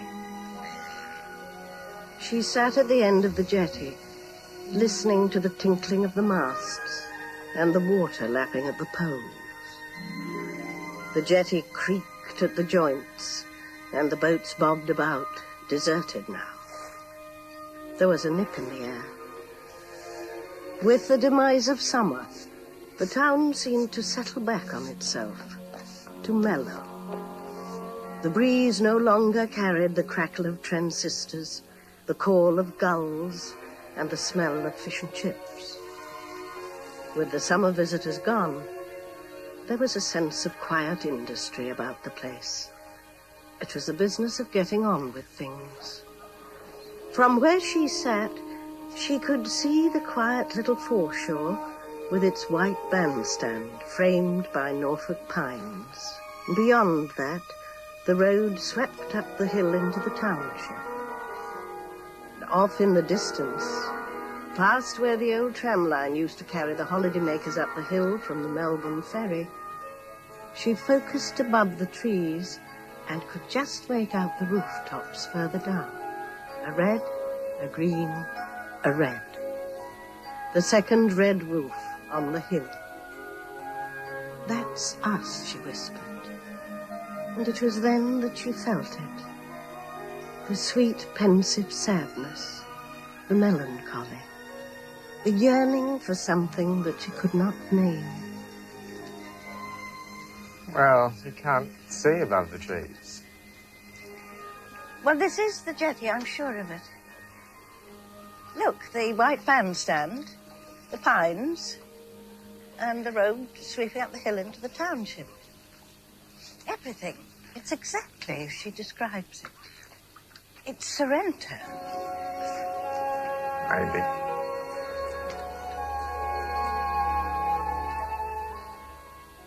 It is a tale of three sisters, played respectively by Caroline Goodall, Caroline Gilmer, and Tara Maurice. Oh, yeah, that's right. It's written on his caravan. What did he say to you? Do you remember? Gilmer's character Hilary has remained in Sorrento with their only son, her father, her memories, and some bitter, unresolved conflicts. Her two sisters, Meg and Pippa, have taken their memories with them to successful careers in London and New York. When the sisters return home to Sorrento, they're forced to confront old wounds.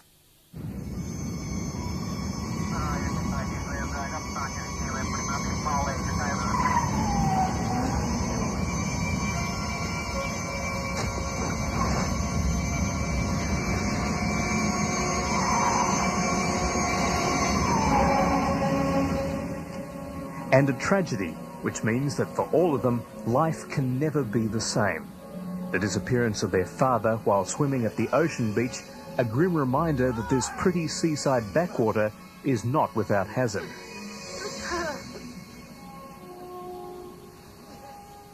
Hello, Meg.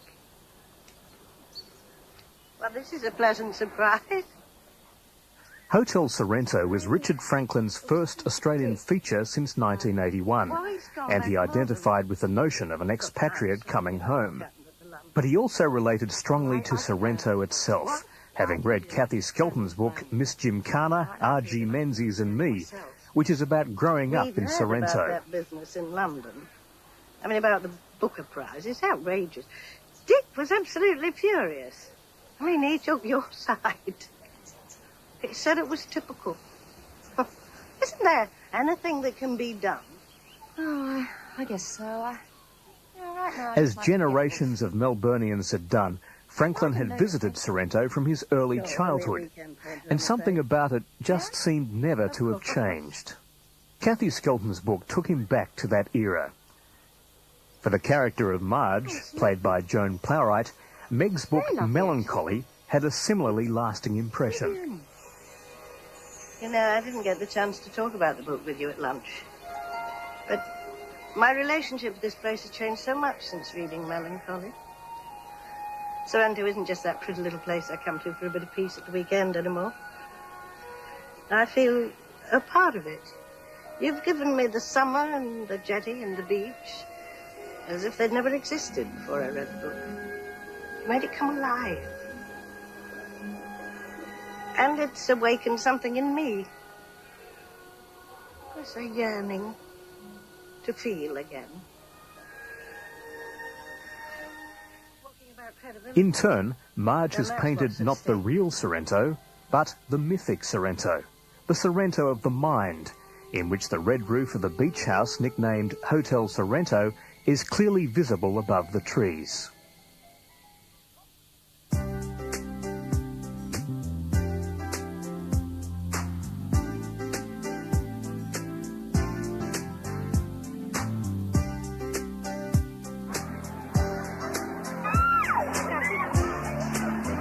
Now encircled by over 3 million people, the Port Phillip Bay area is Australia's most densely populated catchment.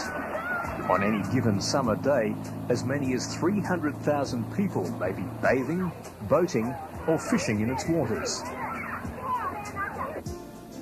exploring its coastal parks, or in the process of travelling to or from bay destinations. Protecting the natural and cultural heritage of the bay, in the light of such a wide variety of users and interest, is no easy task. But environmental concern isn't only a recent phenomenon. Loss of coastal vegetation and inappropriate planning, for example, prompted the sitting member for South Eastern Province to make beach preservation and foreshore improvement a state election issue in 1950. Councillor Isaac also reminded voters of his key role as organiser and director of the Save the Forests campaign. From its nursery at Springvale South, over 500,000 trees had already been grown and distributed for community projects, including one in the Mornington area. The campaign has inaugurated community forest plantings. Here is the Mornington Peninsula Community Forest, being developed on the bleak, windswept slopes of Mount Martha Park. The Mount Martha plantings followed the established community forest campaign procedure. Instructions to the local volunteers on the art of tree planting. Dedicated rows or sections corresponding to the community groups involved. Some earnest activity from the volunteer army. including the junior diggers. Inspection of the completed rows, and a small reward for a job well done. Although the tough skin of a navel orange was equally hard work for some.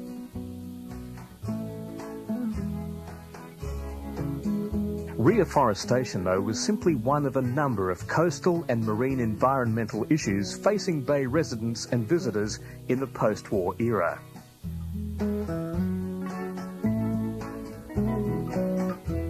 Algae-laden sullage water from creeks or stormwater drains flowing across popular beaches was both an eyesore and a potential health hazard.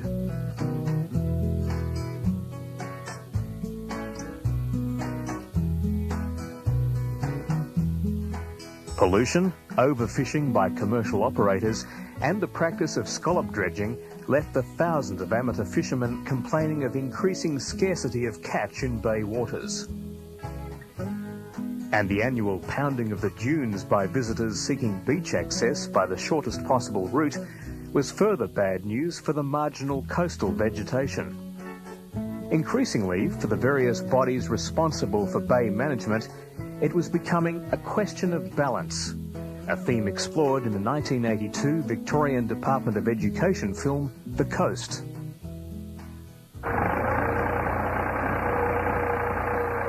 Like any resource, the coast needs proper care and management. The dunes are delicate. They're fragile elements in a complex system.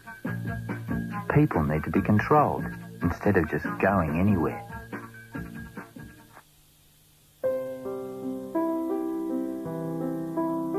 The Testing Balancing Act for the relevant government and municipal bodies lies in preserving the natural conservation values of southern Port Phillip, while at the same time recognising and providing for the huge range of recreational and commercial opportunities the Bay Area offers.